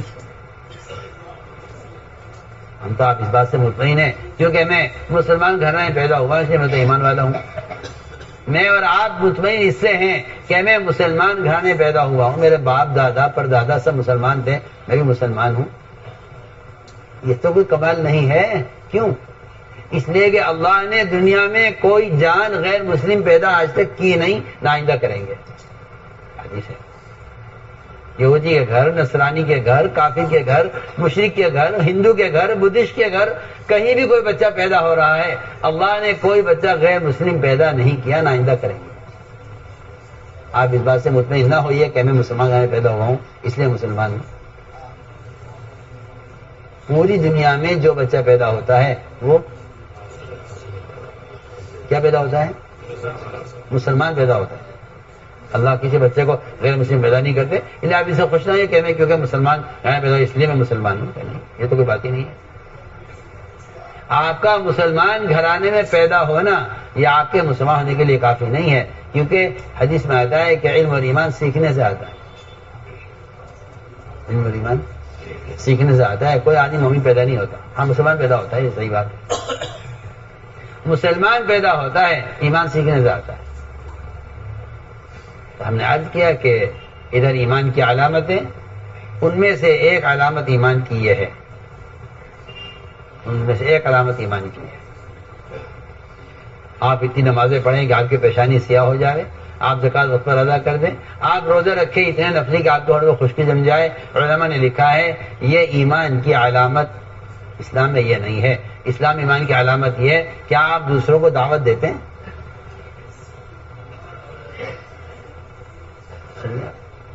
آپ یہ سمجھتے ہیں چلا لگانا دین سیکھنے کے لیے. ہم کہتے ہیں نہیں، 4 مہینے ہر سال لگانا اپنے ایمان کی تکمیل کے لیے. آپ کا خیال غلط ہے.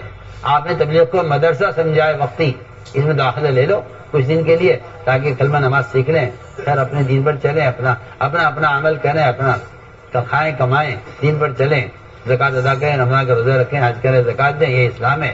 اس اسلام کو سیکھنے کے لیے جماعت سے نکالا جاتا ہے. میں کہتا ہوں نہیں، بلکہ اپنے ایمان کی تکمیل کے لیے نکلنا ضروری ہے. ایمان کی، کیونکہ اسلام کا ایمان کا کمال فرائض کا ادا کرنا نہیں ہے. ایمان کا کمال دوسروں کا اعمال پر آمادہ کرنا ہے. ان کو علماء نے لکھا ہے، میں عرض کر رہا ہوں. جو میں لکھا ہے وہ میں عرض کر رہا ہوں. اس لیے ایمان کی وجود کی علامت، جہاں میں نے اتباع سنت میں شروع میں عرض کر دیا ہے، میں آپ سے عرض کرنا چاہتا ہوں کہ دوسروں کو دعوت دینا یہ ایمان کے وجود کی علامت ہے. ایمان کے آپ کا ایمان درمیانہ درجے کا ہے اگر آپ زبان سے لوگوں کو جا کے دعوت دیں. اس لیے میرے دوستوں یہ عزم کرو کہ انشاءاللہ ہمیں، آج ہم نے فیصلہ کر لیا ہے، ہمیں چن چن کر سنتوں پر عمل کرنا ہے. چاہے ماحول کے خلاف ہوتی ہو، قانون کے خلاف ہوتی ہو، کچھ نہیں، ٹھیک ہے، قوانین اپنی جگہ ہیں. ہم اس لیے کوشش کیا کی ہے، سوال تو اس کا. اگر آپ کہتے ہیں میں مجبور ہوں تو میں اللہ کی قسم کہتا ہوں کہ اللہ کے یہاں آپ معذور قرار نہیں دیے جائیں گے. معذور صرف وہ ہے اللہ کے یہاں جس کے لیے کوشش کرے. جو کوشش نہیں کرے گا وہ مجرم ہے اللہ کے یہاں. جو کوشش نہیں کرے گا وہ مجرم ہے. اور یہ کہنا جی والدین تیار نہیں ہے، نہیں، قیامت میں اللہ پوچھیں گے نہیں کہ آپ مجھ پر ایمان لائے تھے، والدین پر ایمان لائے تھے، کس پہ ایمان لائے تھے. میں تو آپ سے کہہ چکا ہوں نا شروع میں کہ جو اللہ کے غیر کی بات مان رہا ہے اللہ کے مقابلے میں، اللہ کے رسول کے مقابلے میں جو اللہ کے غیر کی بات مان رہا، اس نے اللہ کے غیر کو اپنا رب بنا لیا ہے. میں تو آپ سے کہہ چکا ہوں نا شروع میں. آپ نکال دیجیے ذہن سے یہ کہ جہاں تک سہولت ملے وہاں تک دین کو اختیار کیا جائے. حضرت کہ یہ خواہش کا دین ہے، حکم کا دین نہیں ہے. جہاں تک آپ کو سہولت ہے وہاں تک آپ دین اختیار کریں. یہ کون سا دین ہے؟ یہ خواہش کا دین. جسی کو دل چاہا اسے کر لیا، تو دل نہ چاہا اسے چھوڑ دیا. یہ خواہش کا دین ہے، حکم کا دین نہیں. دوستو اس ایمان کی تکمیل اور اس ایمان کو ایک سطح پر رکھنے کے لیے مسلسل یہ کام ہے کہ جب تک تم معروفات پر آمادہ کرتے رہو گے، لوگوں کو منکرات سے روکتے رہو گے، تو تمہارا ایمان ترقی کرتا رہے گا. یہ قرآن کی آیت کا مفہوم ہے، تأمرون بالمعروف وتنہون عن المنکر وتؤمنون باللہ، کہ ایمان باللہ کے لیے 2 فریضے دیے گئے ہیں. ایمان باللہ کے لیے یہ 2 فریضے دیے گئے، المعروف و نہی. یہ مالیاسا کا ملفوظ ہے، چھپا ہوا ہے. ہر سال 4 مہینے اگر اس راستے میں نکلنے کو اپنا جزو زندگی نہیں بناؤ گے، ایمان کا مزہ نہیں چکھ سکتے. تو خامخواہ تھوڑی کہہ دیا. سمجھ میں آئے؟ یادیں کرو، نیتیں کرو، انشاءاللہ ہر سال 4 مہینے ہم اس کام کے لیے کو فارغ کرتے ہیں. ہمت کر کے فرمائے. جو علماء سال کے لیے آئے سال پیش کریں, جو علماء سال لگا چکے ہیں عرب سال میں آپ کو پیش کریں. بتائیں بھائی, پیش کریں اپنے آپ. نجیم صاحب دوسرے سال کے لیے, مولانا ادریس صاحب دوسرے سال کے لیے, مولانا نواب صاحب تیسرے سال کے لیے, مولانا انعام الحسن